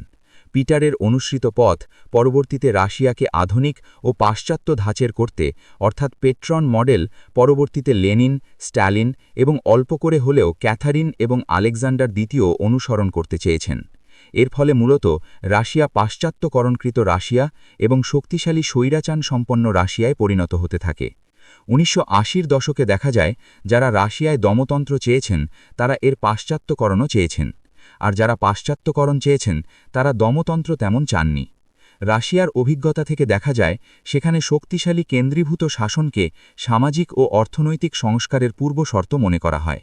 ১৯৮০-র দশকে গর্বাচেভের সহযোগীরা তাদের ব্যর্থতাকে গ্লাসনস্তের দর্শনের দিক থেকে অর্থনৈতিক উদারনীতি মধ্যে দেখতে চান। পিটার রাশিয়াকে ইউরোপের অংশ হিসেবে প্রতিষ্ঠিত করার চাইতে ইউরোপকে রাশিয়ার অংশ হিসেবে প্রতিষ্ঠিত করার বিষয়ে বেশি সফল হয়েছিলেন। অটোম্যান সাম্রাজ্যের মতো না হয়ে রুশ সাম্রাজ্যবাদ ইউরোপের একটি বৈধ ব্যবস্থা হিসেবে বিবেচিত হয় এবং সেভাবে আন্তর্জাতিক ক্ষেত্রে রাশিয়া ইউরোপীয় ভাবিমূর্তির অংশ হিসেবে পরিগণিত হয়। রাশিয়ার অভ্যন্তরে পিটার সমাজ পরিবর্তনের লক্ষ্যে কিছু সংস্কার হাতে নিয়েছিলেন। তারপরেও রাশিয়া একটি মিশ্র সমাজ হিসেবেই থেকে যায়, যা পুরোপুরি রুশ বা ইউরোপীয় কোনোটিই নয়, কেননা তারপরেও রাশিয়ার ক্ষুদ্র এলিট সম্প্রদায় এশীয় ও বাইজেন্টাইন জীবনধারা এবং প্রতিষ্ঠান ইত্যাদি হিসেবে থেকে যায়। ডি মিস্ট্রি বলেন, কেউ ভাবে তারা আঁচড় খাওয়া রুশ এবং অন্যরা তাতার। পিটার রাশিয়াকে একটি ছিন্ন রাষ্ট্রে পরিণত করেছিলেন এবং ঊনবিংশ শতাব্দীতে স্ল্যাভোফিলস এবং পাশ্চাত্যপন্থীরা যুক্তভাবে শোকাতুর হয়ে পড়ে, কেননা তারা রাশিয়ার এই অবস্থাকে অসুখী মনে করতে থাকেন। তারা মনে করতে থাকেন রাশিয়া এখন না ঘরকা না ঘাটকা, অর্থাৎ পশ্চিমা বিশ্বের মতো নয়, আবার পুরোপুরি রুশও নয়। তাই তারা পাশ্চাত্যকরণ প্রক্রিয়া দূর করে আবার রুশ আত্মার ভেতরে ফিরে আসার জন্য উদ্গ্রীব হয়ে পড়েন। চাদায়েতের মতো পাশ্চাত্যপন্থীরা যুক্তি দেখান যে সূর্য হল পশ্চিমের অধীন এবং রাশিয়াকে অবশ্যই ওই সূর্যের আলো ব্যবহার করে তার কালিমাযুক্ত প্রতিষ্ঠান ও অভ্যাসাদি বদলাতে হবে। ড্যানিলেভস্কিয়ের মতো প্লাভোফিল বলেন যে রাশিয়ার ইউরোপীয়করণ আসলে বিকৃতকরণ এবং রাশিয়ার মানুষকে ও তাদের জীবনকে বিদেশিদের হাতে তুলে দেয়ার নামান্তর। বিদেশি প্রতিষ্ঠান রাশিয়ায় আমদানিপূর্বক তা রাশিয়ার মাটিতে রোপণ করার মন মানসিকতা মোটেও সুস্থ নয়। রাশিয়ার পরবর্তী ইতিহাসে দেখা যায় যে পিটার পশ্চিমাপন্থীদের নায়কে পরিণত হন এবং বিরোধীদের নিকট শয়তান হিসেবে আখ্যায়িত হন। ১৯২০ সালে কিছু উগ্রপন্থী পিটারকে বিশ্বাসঘাতক বা জাতীয় বেইমান হিসেবে চিহ্নিত করে এবং বিপরীতে পশ্চিমাদের ঘৃণাকারী হিসেবে বলশেভিকদের প্রশংসা করতে থাকে। এমতাবস্থায় তারা ইউরোপের প্রতি চ্যালেঞ্জ ছুড়ে দেন এবং রাজধানী আবার মস্কোতে ফিরিয়ে আনেন। বলশেভিক বিপ্লবের ফলে রাশিয়ার সঙ্গে পাশ্চাত্যের সম্পর্কের তৃতীয় পর্যায় শুরু হয়, যা ছিল ২ শতাব্দী ধরে বিরাজমান সম্পর্কের বিপরীত একটি ধারা। এই বিপ্লব একটি মতাদর্শের নামে এমন একটি রাজনৈতিক অর্থনৈতিক ব্যবস্থা চালু করে যার তাত্ত্বিক ভিত্তির উৎস পশ্চিমা বিশ্ব হলেও পশ্চিমে ওই মতাদর্শের তেমন মূল্য ছিল না। স্ল্যাভোফিলস এবং পাশ্চাত্যপন্থীদের ভেতর বিতর্কের সূচনা হয় এই নিয়ে যে রাশিয়া কি পাশ্চাত্যের তুলনায় পশ্চাৎপদ না হয়েও পশ্চিমা বিশ্ব থেকে ভিন্ন হয়ে থাকবে। কমিউনিজম বুদ্ধিমত্তার সঙ্গে এ বিতর্কের অবসান ঘটায়। এতে বলা হয় রাশিয়া মৌলিক অর্থে পশ্চিমা জগৎকে অস্বীকার করে জন্য যে মনে করা হতো এই ব্যবস্থাটি পশ্চিমা বিশ্বের চলমান ব্যবস্থা থেকে অনেক অগ্রসর ব্যবস্থা। এই ব্যবস্থাটি সর্বহারা বিপ্লবের মাধ্যমে রাশিয়ায় সূচিত হয় এবং পরবর্তীতে বিশ্বের নানা স্থানে তা ছড়িয়ে পড়ে। রাশিয়ায় যে শুধু এশীয় সুলভ পশ্চাৎপদতার পটভূমি ছিল তাই নয়, সেই সঙ্গে ছিল সামনে এগিয়ে যাবার অমিত সম্ভাবনা। কার্যত রাশিয়া পাশ্চাত্যকে ল্যাং মেরে এগিয়ে যেতে থাকে। পাশ্চাত্য আমাদের থেকে পৃথক, আমরাও তোমাদের মতো নই। এই যুক্তিটি স্লোভোফিলসদের দেয়া, কেননা আমরা পৃথক এবং প্রত্যাশা করা যায় তোমরাও ভবিষ্যতে আমাদের পথের পথিক হবে। কমিউনিস্ট আন্তর্জাতিকতাবাদের বাণীও কিন্তু প্রায় অনুরূপ। একই সময়ে কমিউনিজম সোভিয়েত ইউনিয়নের নেতৃত্বকে পাশ্চাত্য থেকে নিজেদের পৃথক ভাবতে সক্ষম করে দেয়। তবে একথাও সত্য, তারা পাশ্চাত্যের সঙ্গে একটি শক্তিশালী যোগাযোগ বন্ধনও তৈরি করে ফেলে। মার্কস এবং এঙ্গেলস ছিলেন জার্মানজাত। ঊনবিংশ শতাব্দীর শেষ এবং বিংশ শতাব্দীর শুরুতে তাদের অনুসারীদের মূল প্রধান বর্গের অধিকাংশেই ছিলেন পশ্চিম ইউরোপীয়। ১৯১০ সালের ভেতর অনেক শ্রমিক ইউনিয়ন এবং সোশ্যাল ডেমোক্র্যাটস এবং পশ্চিমা শ্রমিক দলসমূহ কমিউনিজমের মতাদর্শ দ্বারা শানিত হয়ে ওঠে এবং পশ্চিম ইউরোপের রাজনীতিতে তাদের একটি শক্তিশালী অবস্থান তৈরি করে ফেলে। বলশেবিক বিপ্লবের পর বাম ঘেঁষে দলগুলি কমিউনিস্ট এবং সোশ্যালিস্ট এই দুই ধারায় বিভক্ত হয়ে পড়ে। তবুও তারা পশ্চিম ইউরোপের দেশসমূহে উভয়ে ক্ষমতাভর হয়ে ওঠে। প্রায় সমগ্র পশ্চিমা বিশ্বব্যাপী মার্ক্সীয় মতবাদ বকায় থাকে। কমিউনিজম ও সমাজতন্ত্রকে ভবিষ্যতের চালিকা শক্তি হিসেবে গণ্য করা হতে থাকে এবং ব্যাপকভাবে তা যে কোনোভাবে রাজনৈতিক এলিট ও বুদ্ধিজীবীদের মধ্যে ছড়িয়ে পড়ে। রাশিয়ার স্লাভোফিলস এবং পাশ্চাত্যপন্থীদের মধ্যে রাশিয়ার ভবিষ্যৎ নিয়ে বিতর্কের ন্যায় পশ্চিমা বিশ্বেও বাম ও ডান ধারার মধ্যে বিতর্ক তেতে ওঠে এবং এরকম আশা করা হয় যে সোভিয়েত ইউনিয়ন ভবিষ্যতের জন্য প্রতীক হয়ে উঠবে। দ্বিতীয় মহাযুদ্ধাবসানের পরে সোভিয়েত ইউনিয়ন তার অবস্থান আরও শক্তিশালী করতে সক্ষম হয় এবং কমিউনিজমের আবেদন ইউরোপ সহ অন্যত্র আরও বৃদ্ধি পায়। তবে অপাশ্চাত্য সমাজে এর ব্যাপ্তি ঘটে বেশি, যারা কিনা মনস্তাত্ত্বিকভাবে পাশ্চাত্য বিদ্বেষী। পশ্চিমা বিশ্ব কর্তৃক প্রভাবিত অপাশ্চাত্য দেশের এলিটরা পশ্চিমা বিশ্বের গণতন্ত্র ও আত্মনিয়ন্ত্রণের নামে প্রলুব্ধ হয়, অন্যদিকে আবার বিপ্লব ও জাতীয় মুক্তির প্রশ্নে পশ্চিমা বিশ্বের সঙ্গে দ্বন্দ্ব সংঘাটে নামতে চায়। রাশিয়া পাশ্চাত্য মতাদর্শ প্রয়োগ করে নিজেকে শক্তিশালী করে পাশ্চাত্য চ্যালেঞ্জগুলি মোকাবেলা করতে যে কৌশল অবলম্বন করে তা ইতিহাসে পূর্বের যে কোনো সময়ের তুলনায় রাশিয়াকে পাশ্চাত্যের অনেক নিকটবর্তী করে তোলে। যদিও লোবাদী গণতন্ত্র এবং কমিউনিস্ট মতাদর্শ আকাশ পাতাল তফাৎ, তবুও উভয় পক্ষই প্রায় একই ভাষায় কথা বলে। আর বলার বাহুল্য, সোভিয়েত ইউনিয়নের পতনের মধ্য দিয়ে এহেন রাজনৈতিক মতাদর্শগত ক্রিয়া প্রতিক্রিয়ার অবসান ঘটে। পশ্চিমা বিশ্ব প্রত্যাশা ও বিশ্বাস করে যে সোভিয়েত ইউনিয়নের পতনের মধ্য দিয়ে সমগ্র প্রাক্তন সোভিয়েত সাম্রাজ্যের লোবাদী গণতন্ত্রের জয়গান ছড়াবে। তবে তা পূর্ববিধিত ছিল না, কেননা দেখা যায় যে ১৯৯৫ সালে রাশিয়া এবং সংশ্লিষ্ট অর্থোডক্স প্রজাতন্ত্রগুলিতে লোবাদী গণতন্ত্রের ভবিষ্যৎ অনিশ্চিত হয়ে পড়ে। উপরন্তু দেখা দেয় এক সংকট, তা হল সোভিয়েত ব্যবস্থার পতনের পর রুশরা আর মার্ক্সবাদের দিকে ফিরে তাকাল না সত্য, কিন্তু তারা রুশ ঐতিহ্য অনুযায়ী কাজকর্ম করাতে পাশ্চাত্য বিশ্বের সঙ্গে তাদের তফাৎ আরও বাড়তে থাকে।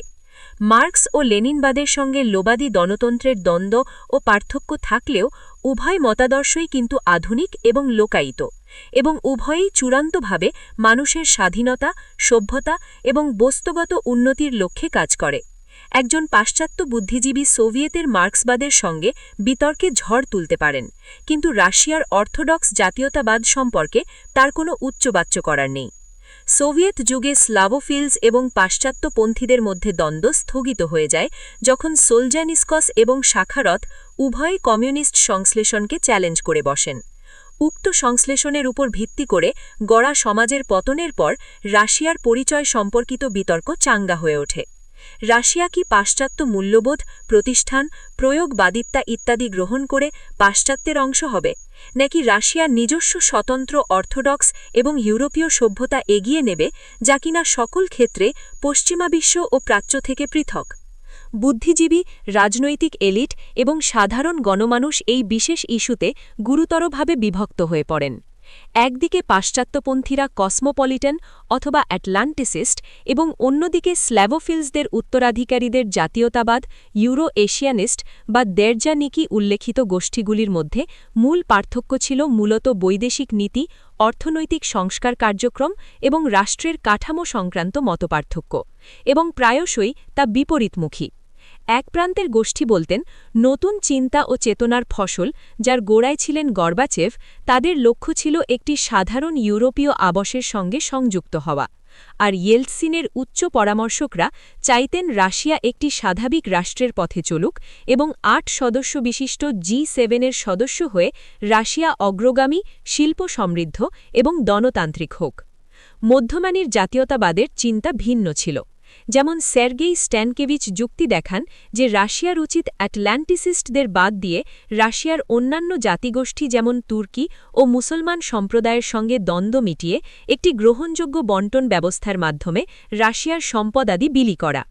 বিভিন্ন বিকল্প খুঁজে দেখা, বিভিন্ন প্রকার সংযোগ স্থাপনের উপর জোর দেয়া, এশীয় স্বার্থের সঙ্গে একাত্ম হওয়া এবং পূর্বের দিকে নজর দেয়া, এই ধরনের মতাবলম্বীরা ইয়েলৎসিনের কার্যকলাপের সমালোচনা করেন যে তিনি রাশিয়াকে পশ্চিমের অধস্থন করেছেন, তিনি রাশিয়ার সেনাবাহিনী সংকুচিত করেছেন, তিনি রাশিয়ার পুরাতন মিত্র যেমন সার্বিয়ার সঙ্গে সম্পর্ক বজায় রাখতে সম্পূর্ণ ব্যর্থ হয়েছেন এবং সর্বোপরি তিনি এমন ধরনের অর্থনৈতিক ও রাজনৈতিক সংস্কার কার্যক্রম হাতে নিয়েছেন যা রাশিয়ার জনগণকে ক্ষতবিক্ষত করছে। এই ধরনের চিন্তাচেতনা পিটার স্যাটিস্কিকে পুনরায় জনপ্রিয় করে তোলে, যিনি ১৯২০ সালের দশকে যুক্তি দেখিয়েছিলেন যে রাশিয়ায় একটি স্বতন্ত্র ইউরো এশীয় সভ্যতা আছে। রাশিয়ায় চরম জাতীয়তাবাদীরা কিছু কৌশলগত প্রশ্নে বিভক্ত হয়ে পড়েন।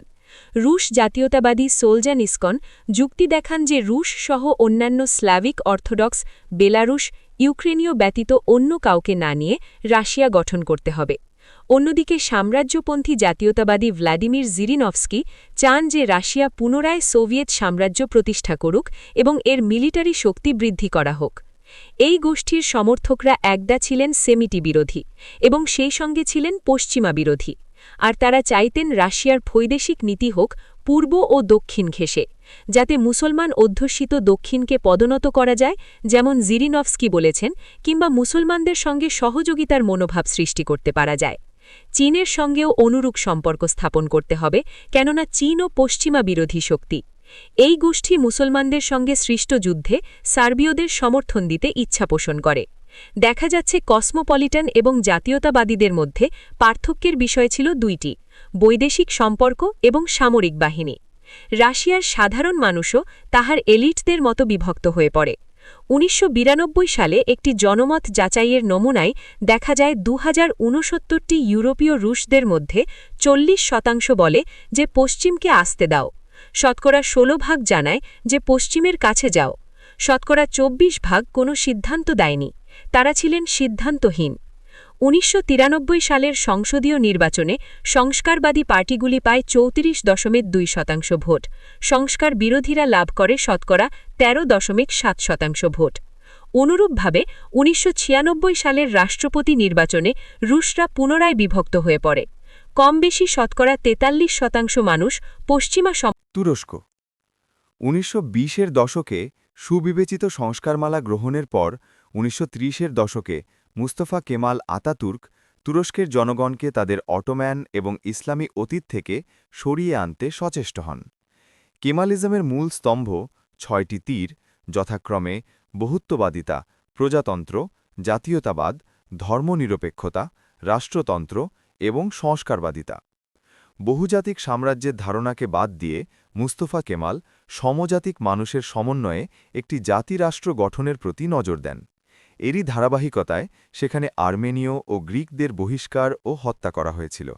এরপর তিনি সুলতানকে পদচ্যুত করেন এবং বহুজাতিক ব্যবস্থার ক্ষমতা কেন্দ্রে পাশ্চাত্য ধরনের প্রজাতন্ত্র প্রতিষ্ঠা করেন। খিলাফত ছিল ধর্মীয় অনুশাসনের কেন্দ্রীয় সংগঠন। মুস্তফা কেমাল খিলাফত বাতিল করেন। গতানুগতিক শিক্ষা ব্যবস্থা তিনি বাতিল করেন এবং সেই সঙ্গে ধর্ম মন্ত্রণালয় বিলুপ্ত ঘোষণা করা হয়। তিনি বিলুপ্ত করেন পৃথক ধর্মীয় স্কুলসমূহ এবং তার স্থলে ধর্মনিরপেক্ষ শিক্ষা প্রতিষ্ঠান সকলের জন্য এগিয়ে নেন। তিনি বিচারালয় থেকে ধর্মীয় সেল বাতিল করেন এবং তার বদলে নতুন পাশ্চাত্য ধারা সুইস সিভিল কোড চালু করেন। গতানুগতিক পঞ্জিকা বাতিল করে তদস্থলে তিনি জর্জীয় পঞ্জিকা চালু করেন এবং আনুষ্ঠানিকভাবে তুরস্কের রাষ্ট্রধর্ম ইসলামকে বাদ দেন। পিটার দি গ্রেটকে ছাড়িয়ে যাবার অভিপ্রায় তিনি তুরস্কে বিশেষ টুপি ব্যবহার নিষিদ্ধ ঘোষণা করেন, কেননা ওই টুপি ছিল ধর্মীয় ঐতিহ্যের প্রতীক। তার বদলে মানুষকে হ্যাট মাথায় দিতে উৎসাহিত করেন। তিনি তুর্কি ভাষার জন্য আরবি কর্ণমালা ব্যবহারের বদলে রোমান হরফ চালু করেন। এই ধরনের সংস্কার অবশ্য মৌলিক ও সাহসী, তবে এতে করে নতুন প্রজন্মকে গতানুগতিক পুস্তকগুলো থেকে জ্ঞান আহরণ করতে বাধাগ্রস্ত করে তোলা হয়। এছাড়া বিপরীতভাবে এ পদক্ষেপের ফলে শিক্ষার্থীরা ইউরোপীয় ভাষা আয়ত্ত করতে উৎসাহী হয়ে ওঠে এবং এর ফলে ভাষা সাহিত্য সমৃদ্ধ হওয়ার সুযোগ পায়। জাতীয়, রাজনৈতিক, ধর্মীয় এবং সাংস্কৃতিক ক্ষেত্রে তুরস্কের পরিচয় পুনর্নির্ধারণ করতে বলা হয় এবং মুস্তফা কেমাল ১৯৩০-এর দশকে তুরস্কের অর্থনৈতিক অগ্রগতির জন্য যুগান্তকারী পদক্ষেপ গ্রহণ করেন। তার ফলে পাশ্চাত্যকরণ ও আধুনিকীকরণ কার্যক্রম সেখানে হাতে হাত ধরে এগুতে থাকে।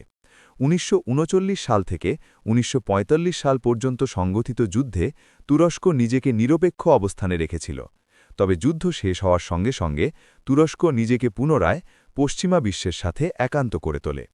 পাশ্চাত্য ধাঁচের রাজনৈতিক ব্যবস্থা গ্রহণ করতে গিয়ে একদলীয় শাসন থেকে প্রতিযোগিতামূলক রাজনৈতিক দল ব্যবস্থা চালু করা হয়। ন্যাটোর সদস্যপদ অর্জন করতে তুরস্ক ধর্ণা দিতে শুরু করে এবং ১৯৫২ সালে তা অর্জন করে। এভাবে মুক্ত বিশ্বের সদস্যপদ নিশ্চিত করা হয়। তুরস্ক পাশ্চাত্য বিশ্ব থেকে বিলিয়ন ডলার অর্জন করতে সক্ষম হয়, যা দিয়ে তুরস্ক অর্থনৈতিক ও নিরাপত্তার বিষয়গুলো সুনিশ্চিত করে। তুরস্কের মালিরি বাহিনীকে পাশ্চাত্যে সাজে সজ্জিত করা হয় এবং তারা পাশ্চাত্যে প্রশিক্ষণ গ্রহণ করার সুযোগ লাভ করে।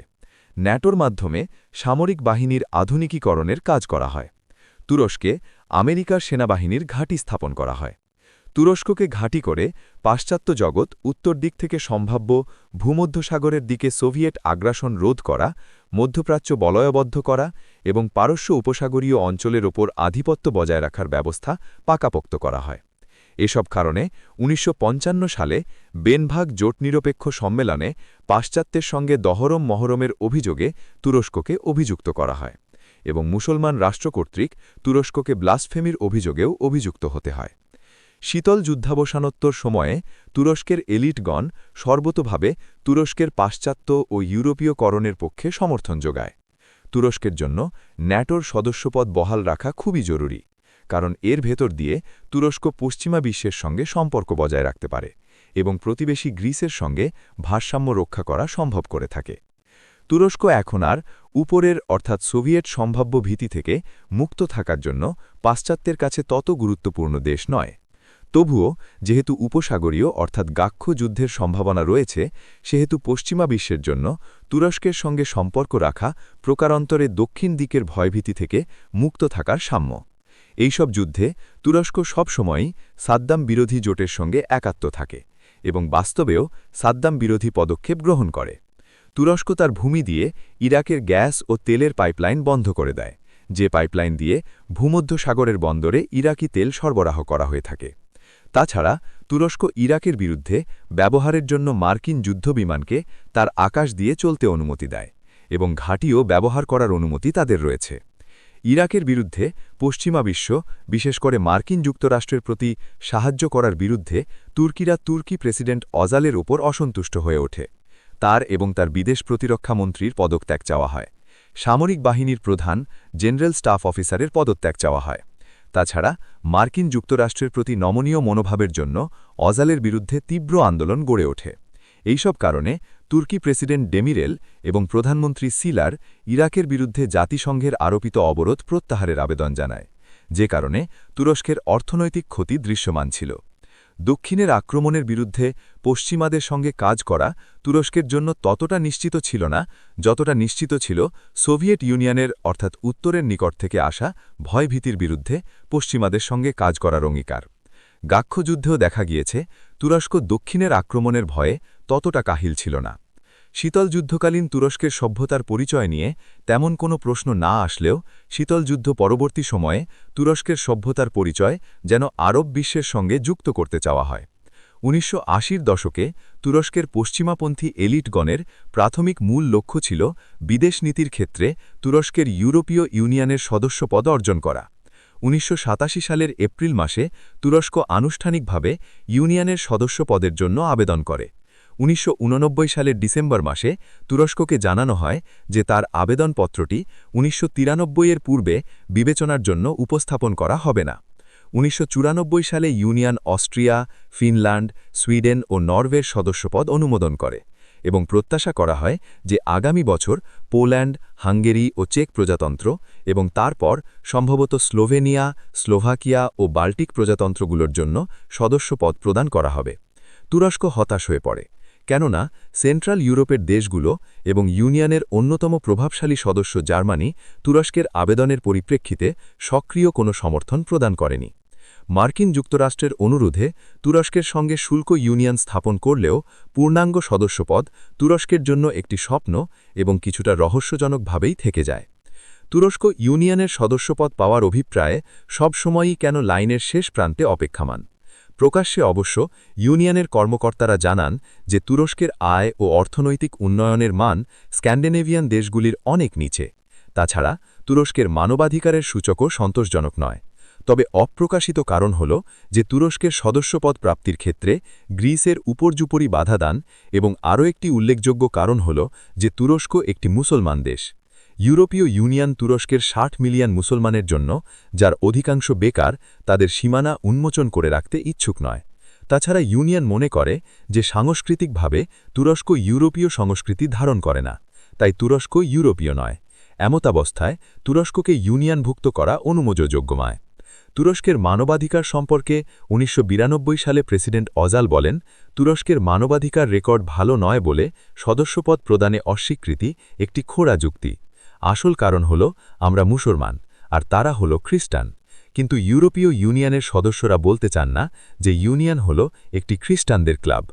তুরস্ক মনে করে যে ইউরোপে মুসলমান অধ্যুষিত তুরস্কের কোনো প্রকার স্থান নেই।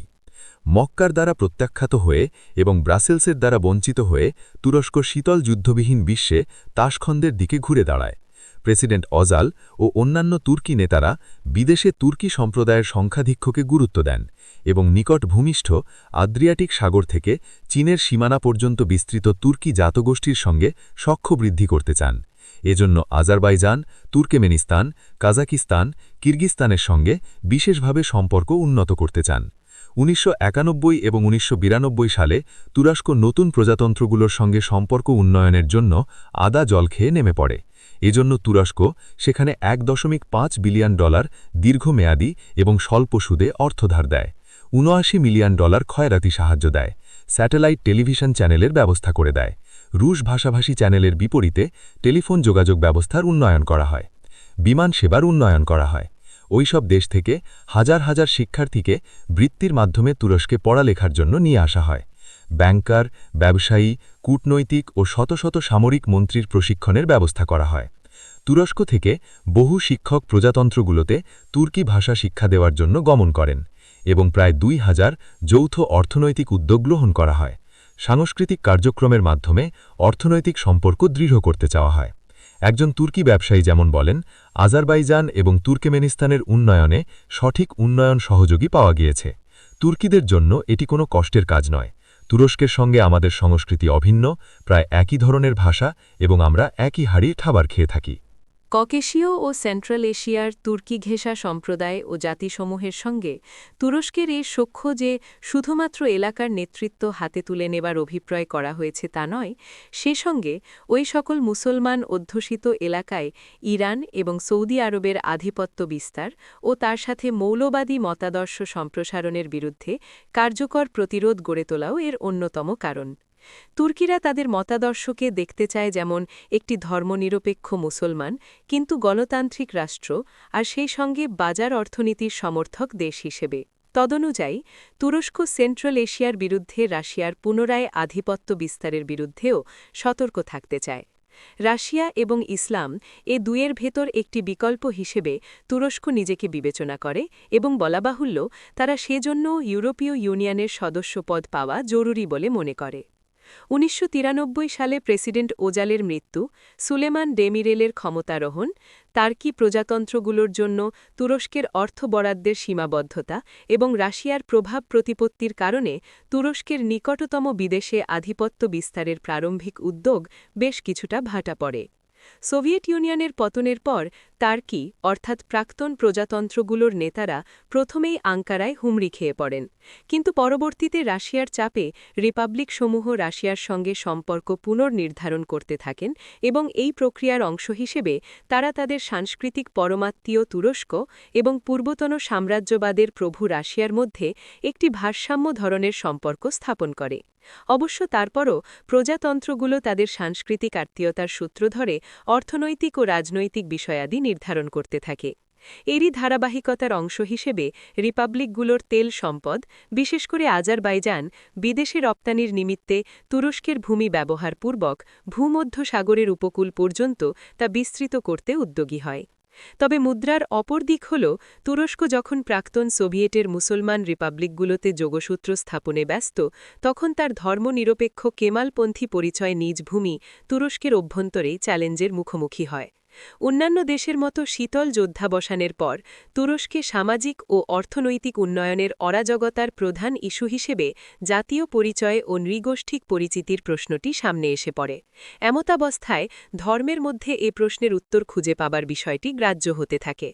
কেমাল আতাতুর্ক কর্তৃক প্রণীত ও তুরস্কের এলিটদের দ্বারা সমর্থিত তুরস্কের ধর্মনিরপেক্ষ পরিচয় গুরুতর অগ্নিপরীক্ষার মধ্যে নিপতিত হয়। বিদেশে বসবাসরত তুর্কিরা ক্রমান্বয়ে ইসলাম ধর্মমুখী হয়ে পড়তে থাকে এবং তাদের নিজ দেশে তা অবলোকন করতে তারা আগ্রহী হয়। অনেক তুর্কি জার্মানি থেকে দেশে ফিরে আসেন এবং ইসলামের প্রতি জার্মানিদের ঘৃণার কথা প্রচার করতে থাকেন।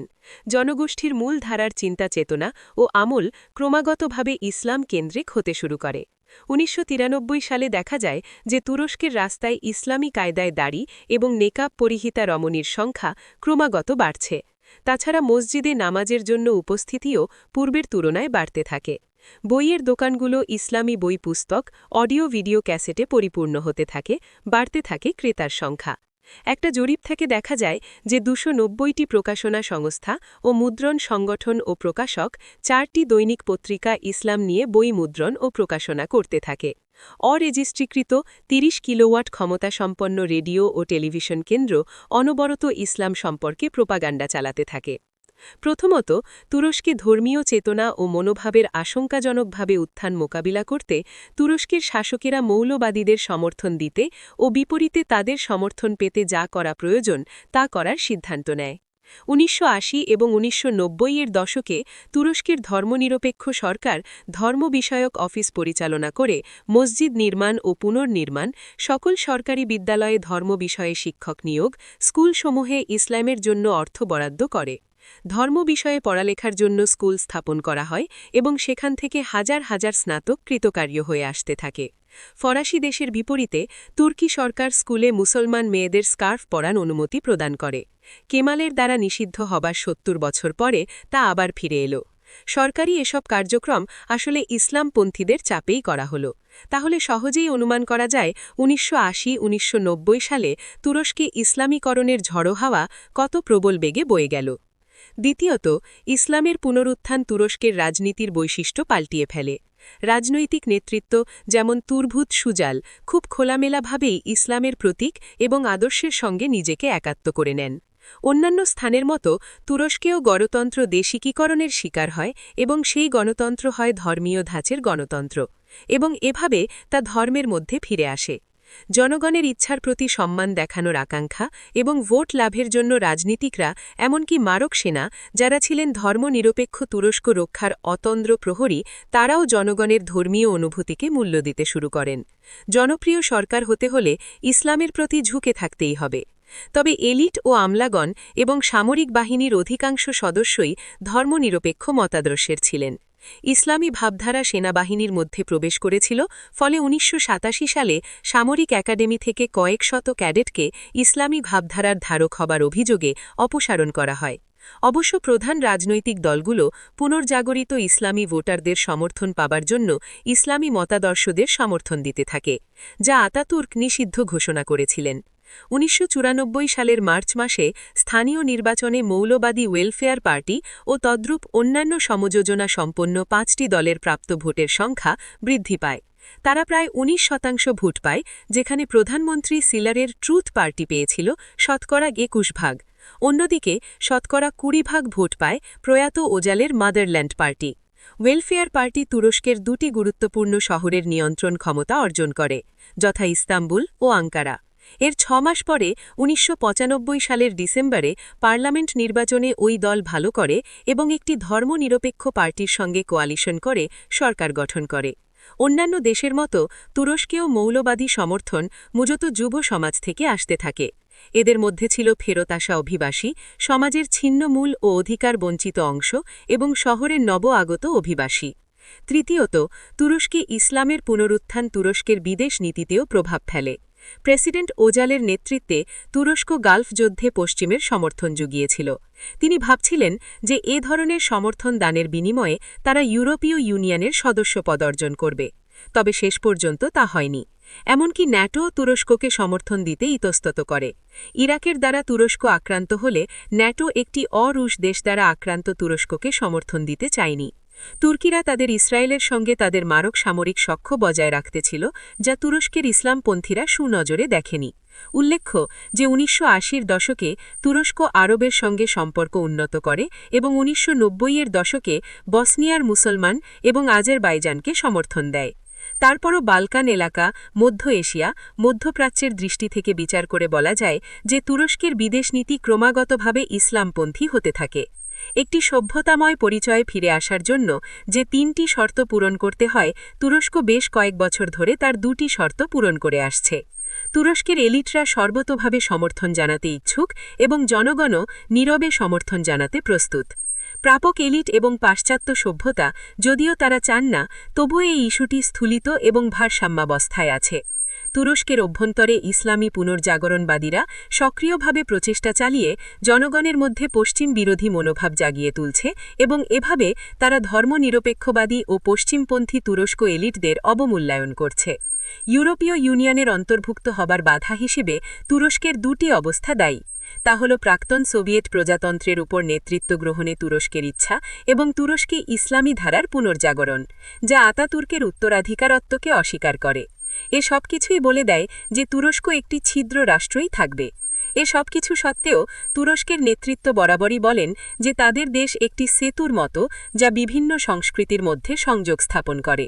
১৯৯৩ সালে তুরস্কের প্রধানমন্ত্রী তানসু সিলার যুক্তি দেন যে তুরস্ক একই সঙ্গে ২, অর্থাৎ পাশ্চাত্য গণতন্ত্রের ধারক, আবার মধ্যপ্রাচ্যেরও খিউছিটা অংশ। এবং এভাবেই তুরস্ক ২টি সভ্যতার মধ্যে সেতুবন্ধন তৈরি করে চলেছে, যা বস্তুগত ও দার্শনিকভাবে। জনসম্মুখে দাঁড়িয়ে সিলার সবসময় নিজেকে মুসলমান হিসেবে পরিচয় করেন। আবার যখন তিনি ন্যাটো জোটে কথা বলেন, তখন তিনি যুক্তি দেন যে তুরস্ক দেশটি একটি গুরুত্বপূর্ণ ব্রিজ, যা পূর্ব ও পশ্চিমের মধ্যে এবং চীন ও পশ্চিমের মধ্যে বন্ধন রচনা করে। যদিও এই ব্রিজটি কৃত্রিমভাবে তৈরি এবং এর দুপারে শক্ত ভিত্তি থাকলেও একটি অন্যটির অংশ নয়। তুরস্কের নেতৃত্ব যখন তাদের দেশকে একটি ব্রিজের কথা বলেন, তখন তারা নিজেরাই স্বীকার করে নেন যে তুরস্ক একটি ছিদ্র রাষ্ট্র বই কিছু নয়। মেক্সিকো ১৯২০-র দশক থেকে তুরস্ক একটি ছিন্ন রাষ্ট্র হিসেবে চলে আসলেও মেক্সিকো ১৯৮০-র দশকের পূর্বে ছিন্ন রাষ্ট্র ছিল না। তবে উভয় দেশের মধ্যে ঐতিহাসিক দৃষ্টিকোণ থেকে পাশ্চাত্যের সঙ্গে সম্পর্কের ক্ষেত্রে অনেক দিন থেকেই সাযুজ্য রয়েছে। তুরস্কের মতো মেক্সিকোরও ছিল সর্বতোভাবে এবং স্ফটিকের মতো পরিষ্কার অপাশ্চাত্য সভ্যতা।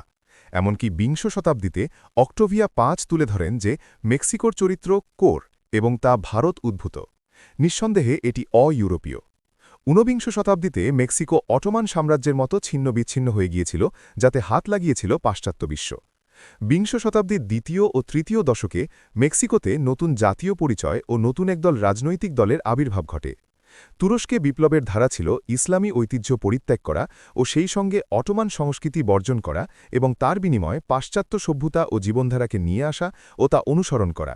অন্যদিকে মেক্সিকোতে রাশিয়ার মতো বিপ্লব ঘটেছিল সহযোগিতা ও খাপ খাওয়ানোর মধ্যে দিয়ে পাশ্চাত্য সংস্কৃতির উপাদানসমূহ গ্রহণ করা, যার কারণে সৃষ্টি হয়েছিল একটি নতুন ধারার জাতীয়তাবাদ, যে জাতীয়তাবাদ পশ্চিমা গণতন্ত্র ও ধর্মতন্ত্রকে বাতিল করে দিয়েছিল। এভাবে প্রায় ৬০ বছর যাবৎ তুরস্ক নিজেকে ইউরোপীয় বানাতে চেষ্টা করছে, কিন্তু মেক্সিকো চেয়েছে যুক্তরাষ্ট্রকে অস্বীকার করেই নিজেকে টিকিয়ে রাখতে। ১৯৩০-এর দশক থেকে ১৯৮০ দশক পর্যন্ত মেক্সিকো এমন অর্থনৈতিক ও বিদেশ নীতি গ্রহণ করেছিল যা সদা সর্বদা ছিল যুক্তরাষ্ট্রের স্বার্থবিরোধী। তবে ১৯৮০ সাল থেকে অবস্থা বদলাতে থাকে। President Miguel de la Madrid যা শুরু করেন তা ছিল উত্তরমুখী। প্রেসিডেন্ট কার্লোস সালিনাস দি গর্তারি যা সামনে এগিয়ে নেন তা হল মেক্সিকোর উদ্দেশ্য, বাস্তবতা, কার্যক্রম, পরিচয় ইত্যাদি যা ১৯১০ সালের পরিবর্তনের মধ্যে দিয়ে সূচনা হয়েছিল তা এগিয়ে নেয়া। সালিনাস প্রকৃতপক্ষে মেক্সিকোর ক্ষেত্রে তুরস্কের আতাতুর্কের মতো ভূমিকায় অবতীর্ণ হন। আতাতুর্ক ধর্মনিরপেক্ষতাবাদ ও জাতীয়তাবাদকে এগিয়ে নিয়েছিলেন, যা ছিল তার সময় পাশ্চাত্যের মূল্যবোধের মূলমন্ত্র। সেলিনাস অর্থনৈতিক উদারতাবাদকে এগিয়ে নিলেও পাশ্চাত্যের মতো রাজনৈতিক গণতন্ত্রকে এগিয়ে নেননি। তুরস্কের কেমাল আতাতুর্কের কার্যক্রম যেমন সেখানকার এলিটগণ সমর্থন জানিয়েছিলেন, তেমনি সেলিনাসের গৃহীত কার্যক্রম মেক্সিকোর রাজনৈতিক ও অর্থনৈতিক এলিটগণও সমর্থন জানায়। তাদের অনেকেই আবার সেলিনাসের মতোই যুক্তরাষ্ট্রেই লেখাপড়া করেছেন। সেলিনাস নাটকীয়ভাবে মুদ্রাস্ফীতি হ্রাস করেন, বড় বড় ব্যবসা প্রতিষ্ঠান বেসরকারি মালিকানায় ফিরিয়ে দেন, বিদেশি বিনিয়োগ এগিয়ে নেন, ট্যারিফ ও ভর্তুকি হ্রাস করতে সক্ষম হন, বৈদেশিক ঋণ পুনর্বিন্যাস করেন, শ্রমিক সংগঠনগুলোর চ্যালেঞ্জ মোকাবিলা করেন, উৎপাদন সীমা বৃদ্ধি করেন এবং সর্বোপরি তিনি মেক্সিকোকে মার্কিন যুক্তরাষ্ট্র ও কানাডার সঙ্গে উত্তর আমেরিকার মুক্ত এলাকার অন্তর্ভুক্ত করতে সক্ষম হন। মধ্যপ্রাচ্যের একটি মুসলমান দেশ থেকে পাশ্চাত্যের ধর্মনিরপেক্ষ ও গণতান্ত্রিক দেশে রূপান্তরিত করতে চেয়েছিলেন কেমাল আতাতুর্ক। অন্যদিকে সেলিনাসের সংস্কারের লক্ষ্য ছিল মেক্সিকো ল্যাটিন আমেরিকার একটি দেশ থেকে তাকে উত্তর আমেরিকার দেশে রূপান্তরকরণ। অবশ্য এটি মেক্সিকোর জন্য অত্যাবশ্যকীয় পছন্দ ছিল না। বস্তুত মেক্সিকোর এলিটগণ সদাসর্বদা মার্কিন বিরোধী মনোভাব পোষণ করতেন। তারা ধারণা করতেন যে তৃতীয় বিশ্বের জাতীয়তাবাদী ও সংরক্ষণবাদিতার পথ পৃথিবীর বহু দেশ বহু শতাব্দী ধরে অনুসরণ করে এসেছে। অনেক মেক্সিকান মনে করেন যে এর উৎকৃষ্ট বিকল্প হিসেবে বরং মেক্সিকো স্পেন, পর্তুগাল, দক্ষিণ আমেরিকার দেশগুলির সঙ্গে একটি ইবেরিয়ন সম্মিলিত রাষ্ট্রসংঘ গড়ে তুলতে পারে। মেক্সিকো কি শেষ পর্যন্ত তার উত্তর আমেরিকার প্রতি বেড়ে ওঠা ক্ষুধা মেটাতে পারবে? বিপুল সংখ্যক রাজনৈতিক, অর্থনৈতিক ও বৃত্তিবৃত্তিক এলিট এ পথের সমর্থক। কথা সত্য। অন্যদিকে উত্তর আমেরিকাও মেক্সিকোকে গ্রহণ করতে মোটামুটি রাজি। অবশ্য এক্ষেত্রে প্রচুর সংখ্যক অভিবাসীর ঢল নামার একটি বিপজ্জনক সম্ভাবনা রয়ে যায়। তুরস্কের বিপুল সংখ্যক অভিবাসীর দিকে লক্ষ্য রেখে ইউরোপীয় এলিট ও জনগণ তুরস্ককে ইউরোপভুক্ত করতে ভীত সন্ত্রস্ত থাকে। অন্যদিকে বৈধ বা অবৈধ পথে ব্যাপক হারে মেক্সিকান অভিবাসী যুক্তরাষ্ট্রে যাতে যেতে পারে, এরূপ একটি যুক্তি ও শর্ত স্যালিনাস নাফটার ক্ষেত্রে প্রয়োগ করেছিলেন। তিনি বলেন, হয় তোমরা আমাদের পণ্য গ্রহণ করবে অথবা আমাদের মানুষজন নেবে। তুরস্ক এবং ইউরোপের মধ্যে সাংস্কৃতিক পার্থক্য অত্যন্ত গভীর, কিন্তু সে তুলনায় মেক্সিকো ও আমেরিকার মধ্যে সাংস্কৃতিক পার্থক্য তত গভীর নয়। মেক্সিকোর ধর্ম হল ক্যাথলিকতন্ত্র, এর ভাষা হল স্প্যানীয়, এর এলিটগণ মূলত ইউরোপপন্থী, যেখানে তারা তাদের সন্তানাদিকে লেখাপড়ার জন্য পাঠিয়ে থাকেন। অতি সম্প্রতি তারা তাদেরকে আমেরিকা মুলুকে পাঠাতে শুরু করেছে। অ্যাংলো আমেরিকা, উত্তর আমেরিকান ও স্প্যানিশ ইন্ডিয়ান মেক্সিকো পরিচয় অনেকটা গ্রহণযোগ্য যত না খ্রিস্টীয় ইউরোপীয় এবং মুসলমান তুরস্ক। এত সব মিল থাকা সত্ত্বেও নাফটা গঠনের পর মার্কিন যুক্তরাষ্ট্রে নাফটার বিরুদ্ধে প্রতিবাদের ঝড় বইতে দেখা যায়। বিশেষত অভিবাসীর বানভাষা স্রোত ঠেকানো নিয়ে অনেক মার্কিনই চিন্তিত হয়ে ওঠেন। তাছাড়া কলকারখানাগুলো দক্ষিণ দিকে সম্প্রসারণকেও তারা ভালো চোখে দেখেননি। তদুপরি প্রশ্ন তোলা হয় যে আদৌ মেক্সিকো উত্তর আমেরিকীয় উদারতাবাদ এবং আইনের শাসন বাস্তবায়নের যোগ্যতা রাখে কিনা। একটি ছিন্ন রাষ্ট্র থেকে কৃতকার্যতার সঙ্গে সরে আসার আরেকটি পূর্বশর্ত হল জনগণের সাধারণ সম্মতি, যদিও সর্বতোভাবে জনগণের সমর্থনের প্রয়োজন তেমন নেই। এক্ষেত্রে গুরুত্বপূর্ণ হল এই যে দেশের সিদ্ধান্ত গ্রহণ প্রক্রিয়া সম্পর্কে জনগণ কী ভাবছেন তা জানা। ১৯৯৫ সালের নববর্ষের কয়েকদিন পর হাজার হাজার সুসংগঠিত চিয়াপাস সমর্থক উগ্র গেরিলা মেক্সিকোর উত্তর আমেরিকাকরণের বিরুদ্ধে প্রতিরোধ সৃষ্টি করে। তাদের এই কার্যক্রম মেক্সিকোর বুদ্ধিজীবী, জনপতি এবং জনমতের অন্যান্য বাহকের দৃষ্টি ও সহমর্মিকা অর্জন করে। ফলে দেখা যায় যে মেক্সিকোর এলিট ও জনগণ নাফটার সদস্য হওয়া এবং মেক্সিকোর উত্তর আমেরিকাকরণের বিপক্ষে অবস্থান নেয়। প্রেসিডেন্ট সেলিনাস খুব সচেতনভাবে রাজনৈতিক সংস্কার ও গণতন্ত্রায়নের চেয়ে তার সংস্কার কর্মসূচির প্রাধান্যের তালিকায় অর্থনৈতিক সংস্কার ও পাশ্চাত্যকরণকে উপরের দিকে রেখেছিলেন। একথা বলা যায় যে এভাবে অর্থনৈতিক সংস্কার ও যুক্তরাষ্ট্রের সঙ্গে সহযোগিতা বৃদ্ধির ফলে যে পরিস্থিতি সৃষ্টি হয় তা আসলে মেক্সিকোর রাজনৈতিক সংস্কার তথা গণতন্ত্রায়নকে এগিয়ে নেয়। কিন্তু এক্ষেত্রে প্রশ্ন দেখা যায় যে মেক্সিকোর আধুনিকীকরণ ও গণতন্ত্রায়ন কি মেক্সিকোর অপাশ্চাত্যকরণের জন্য চূড়ান্ত সহায়ক হবে, যা ক্রমান্বয়ে নাফটাকে দুর্বল করবে এবং তা আসলে ১৯৮০ এবং ৯০ দশকে গৃহীত পদক্ষেপগুলোতে পরিবর্তন ডেকে আনবে। মেক্সিকোর উত্তর আমেরিকাকরণ কি তার গণতন্ত্রায়নের সঙ্গে উপযুক্ত? অস্ট্রেলিয়া, রাশিয়া, তুরস্ক এবং মেক্সিকোর সঙ্গে তুলনা করলে দেখা যায় যে অস্ট্রেলিয়া শুরু থেকেই একটি পাশ্চাত্য দেশ হিসেবে গড়ে উঠেছে। পুরো বিংশ শতাব্দী ধরেই দেশটি প্রথমে ব্রিটেন এবং তারপর মার্কিন যুক্তরাষ্ট্রের সঙ্গে ঘনিষ্ঠ সম্পর্ক বজায় রেখেছিল। শীতলকাল যুগে অস্ট্রেলিয়া যে শুধুমাত্র পাশ্চাত্যের একটি সদস্য রাষ্ট্র ছিল তাই নয়, সেই সময় অস্ট্রেলিয়া যুক্তরাষ্ট্র এবং কানাডার সঙ্গে একত্রিত হয়ে পাশ্চাত্যের সামরিক ও গোয়েন্দা বিষয়ক একটি কোর রাষ্ট্র হিসেবে নিজের ভূমিকা রেখেছিল। ১৯৯০ দশকে অস্ট্রেলীয় নেতৃত্ব সিদ্ধান্ত গ্রহণ করে যে তারা পাশ্চাত্যের সঙ্গে তাদের মৈত্রী থেকে সরে আসবে এবং একটি এশীয় দেশ হিসেবে নিজেকে প্রতিষ্ঠিত করার জন্য যা কিছু করণীয় তা করতে দ্বিধাবোধ করবে না। এরই ধারাবাহিকতায় ভৌগোলিকভাবে তারা প্রতিবেশী এশীয় দেশগুলির সঙ্গে সুসম্পর্ক স্থাপনে উদ্যোগী হয়। অস্ট্রেলিয়ার প্রধানমন্ত্রী পল কিটিং ঘোষণা দেন যে অস্ট্রেলিয়া সাম্রাজ্যবাদের ব্রাঞ্চ অফিস হিসেবে কাজ করবে না, এটি একটি পূর্ণাঙ্গ প্রজাতন্ত্র হিসেবে কাজ করবে এবং এশীয়দের সঙ্গে একাত্ম হতে শুরু করবে। তিনি আরও বলেন, অস্ট্রেলিয়ার নিজস্ব পরিচয় ও স্বাধীন রাষ্ট্র হিসেবে নিজেকে প্রতিষ্ঠিত করার জন্য এছাড়া আর কোনো পথ খোলা নেই। বিশ্বের বুকে অস্ট্রেলিয়া নিজেকে বহুধাবিভক্ত সংস্কৃতিময় নাতি হিসেবে পরিচিত করতে চায় না। অস্ট্রেলিয়া একটি এশীয় দেশ এবং সেজন্য অন্যান্য এশীয় দেশগুলির সঙ্গে সম্পর্ক স্থাপন করে এবং সাংবিধানিকভাবে দেশটিকে একটি আহিত দেশ হিসেবে বজায় রাখার প্রচেষ্টা চালানো হবে। প্রধানমন্ত্রী কিটিংয়ের মতে, বিগত দিনগুলিতে ব্রিটেনের সঙ্গে অতি সখ্য দেশটিকে নিসার করে দিয়েছে এবং ব্রিটেনের সঙ্গে এভাবে সম্পর্ক বজায় রাখলে দেশটির নিজস্ব সংস্কৃতি ধ্বংস হয়ে যাবে, অর্থনীতি ও সংস্কৃতির ক্ষেত্রে এশীয়ত্ব আর বহাল থাকবে না। বিদেশমন্ত্রী গারেক ইভানো অনুরূপ মত পোষণ করেন। অস্ট্রেলিয়ার এশীয়ত্বকরণের প্রত্যয়ের ভিত্তি ছিল এই যে ধরে নেওয়া হয়েছিল যে অর্থনীতি দেশের জাতীয় লক্ষ্যে পৌঁছতে সংস্কৃতিকে পদদলিত করে। মূল কারণ ছিল পূর্ব এশিয়ার অর্থনৈতিক গতিশীল উন্নয়ন এবং তার ফলে সেসব দেশে অস্ট্রেলিয়ার ব্যবসার অভূতপূর্ব প্রসার। ১৯৭১ সালে পূর্ব এবং দক্ষিণ এশিয়া অস্ট্রেলিয়ার সমগ্র রপ্তানির শতকরা ৩৯% গ্রহণ করত, কিন্তু ১৯৯৪ সালে পূর্ব এবং দক্ষিণ এশিয়া অস্ট্রেলিয়ার রপ্তানির শতকরা ৬২% গ্রহণ করছে এবং বিনিময়ে নিজেদের শতকরা ৪১% সামগ্রী অস্ট্রেলিয়ায় রপ্তানি করছে। বিপরীত চিত্রে দেখা যায় ১৯৯১ সালে অস্ট্রেলিয়া তার রপ্তানির শতকরা ১১.৮% ইউরোপীয় সমাজে আর শতকরা ১০.১% যুক্তরাষ্ট্রে রপ্তানি করছে। তাই দেখা যায় অস্ট্রেলীয় অর্থনীতি এশীয় অর্থনীতির ওপর নির্ভরশীল হয়ে পড়ছে। এই নির্ভরতা সৃষ্ট বলয় অস্ট্রেলীয়দের মনে এরূপ একটি ধারণা সৃষ্টি করে যে বৈশ্বিক অর্থনীতি ৩টি মূল ধারার দিকে ধাবিত হচ্ছে, আর এই ব্লকগুলোর মধ্যে অস্ট্রেলিয়ার অবস্থান এশীয় ব্লকে। এহেন অর্থনৈতিক যোগসূত্রের পরও অস্ট্রেলিয়া একটি পূর্ণাঙ্গ সভ্যতা সম্পন্ন দেশ হিসাবে নিজের অবস্থান পাকাপোক্ত করতে ব্যর্থ হয়েছে এবং কার্যত একটি ছিন্ন রাষ্ট্র হিসাবেই প্রতীয়মান হচ্ছে। প্রথমত, ১৯৯০-এর দশকে অস্ট্রেলীয় এলিটগণ মোটেও দেশটিকে ছিন্ন রাষ্ট্রের কবলমুক্ত করার বিষয়ে যত্নবান ছিলেন না। কোনো কোনো মাত্রায় লক্ষ্য করা যায় প্রশ্নটি একটি দলীয় ইস্যু হিসাবে প্রতিষ্ঠিত হয়েছে, যেমন লিবারাল পার্টির নেতৃবৃন্দ এক্ষেত্রে কখনো কখনো পরস্পর বিপরীত অবস্থান কিংবা এর বিরোধিতা করে থাকেন। লেবার সরকারও এ বিষয়ে বুদ্ধিজীবী ও সাংবাদিকগণ কর্তৃক মোটা রকমের সমালোচনার সম্মুখীন হয়। তাই দেখা যায় এশীয়করণের পক্ষে তেমন কোনো সুস্পষ্ট ও পরিষ্কার মতৈক্য দেশে প্রতিষ্ঠিত ছিল না। দ্বিতীয়ত, এ বিষয়ে জনমত ছিল পরস্পর বিরোধী। ১৯৮৭ সাল থেকে ১৯৯৩ সাল পর্যন্ত অস্ট্রেলীয় জনগণের শতকরা ২১% থেকে ৪৬% ছিল রাজতন্ত্র বিলুপ্তির পক্ষে। এই ক্ষেত্রে সমর্থন ছিল দোদুল্যমান এবং ক্ষয়িষ্ণু। অস্ট্রেলীয় পতাকা থেকে ইউনিয়ন জ্যাক বাদ দেয়ার প্রশ্নে সমর্থকদের হার শতকরা ৪২% থেকে মে ১৯৯২-তে ৩৫%, ১৯৯৩-এ উপনীত হয়। একজন অস্ট্রেলীয় কর্মকর্তা এ বিষয়ে ১৯৯১ সালে বলেন, জনগণের জন্য এটি উদরপূর্তি করা খুবই কঠিন। যখন আমি বলি ধাপে ধাপে অস্ট্রেলিয়া এশিয়ার অন্তর্ভুক্ত হবে, আমি তখন অনেক ঘৃণাযুক্ত পত্রপ্রাপ্ত হই। তৃতীয়ত, গুরুত্বপূর্ণ বিষয় হল এশীয় দেশের এলিটগণ অস্ট্রেলিয়ার এশীয় মুখিতার ক্ষেত্রে তত বেশি গ্রহণোন্মুখ নয় যতটা ইউরোপীয় এলিটগণ তুরস্কের জন্য গ্রহণোন্মুখ।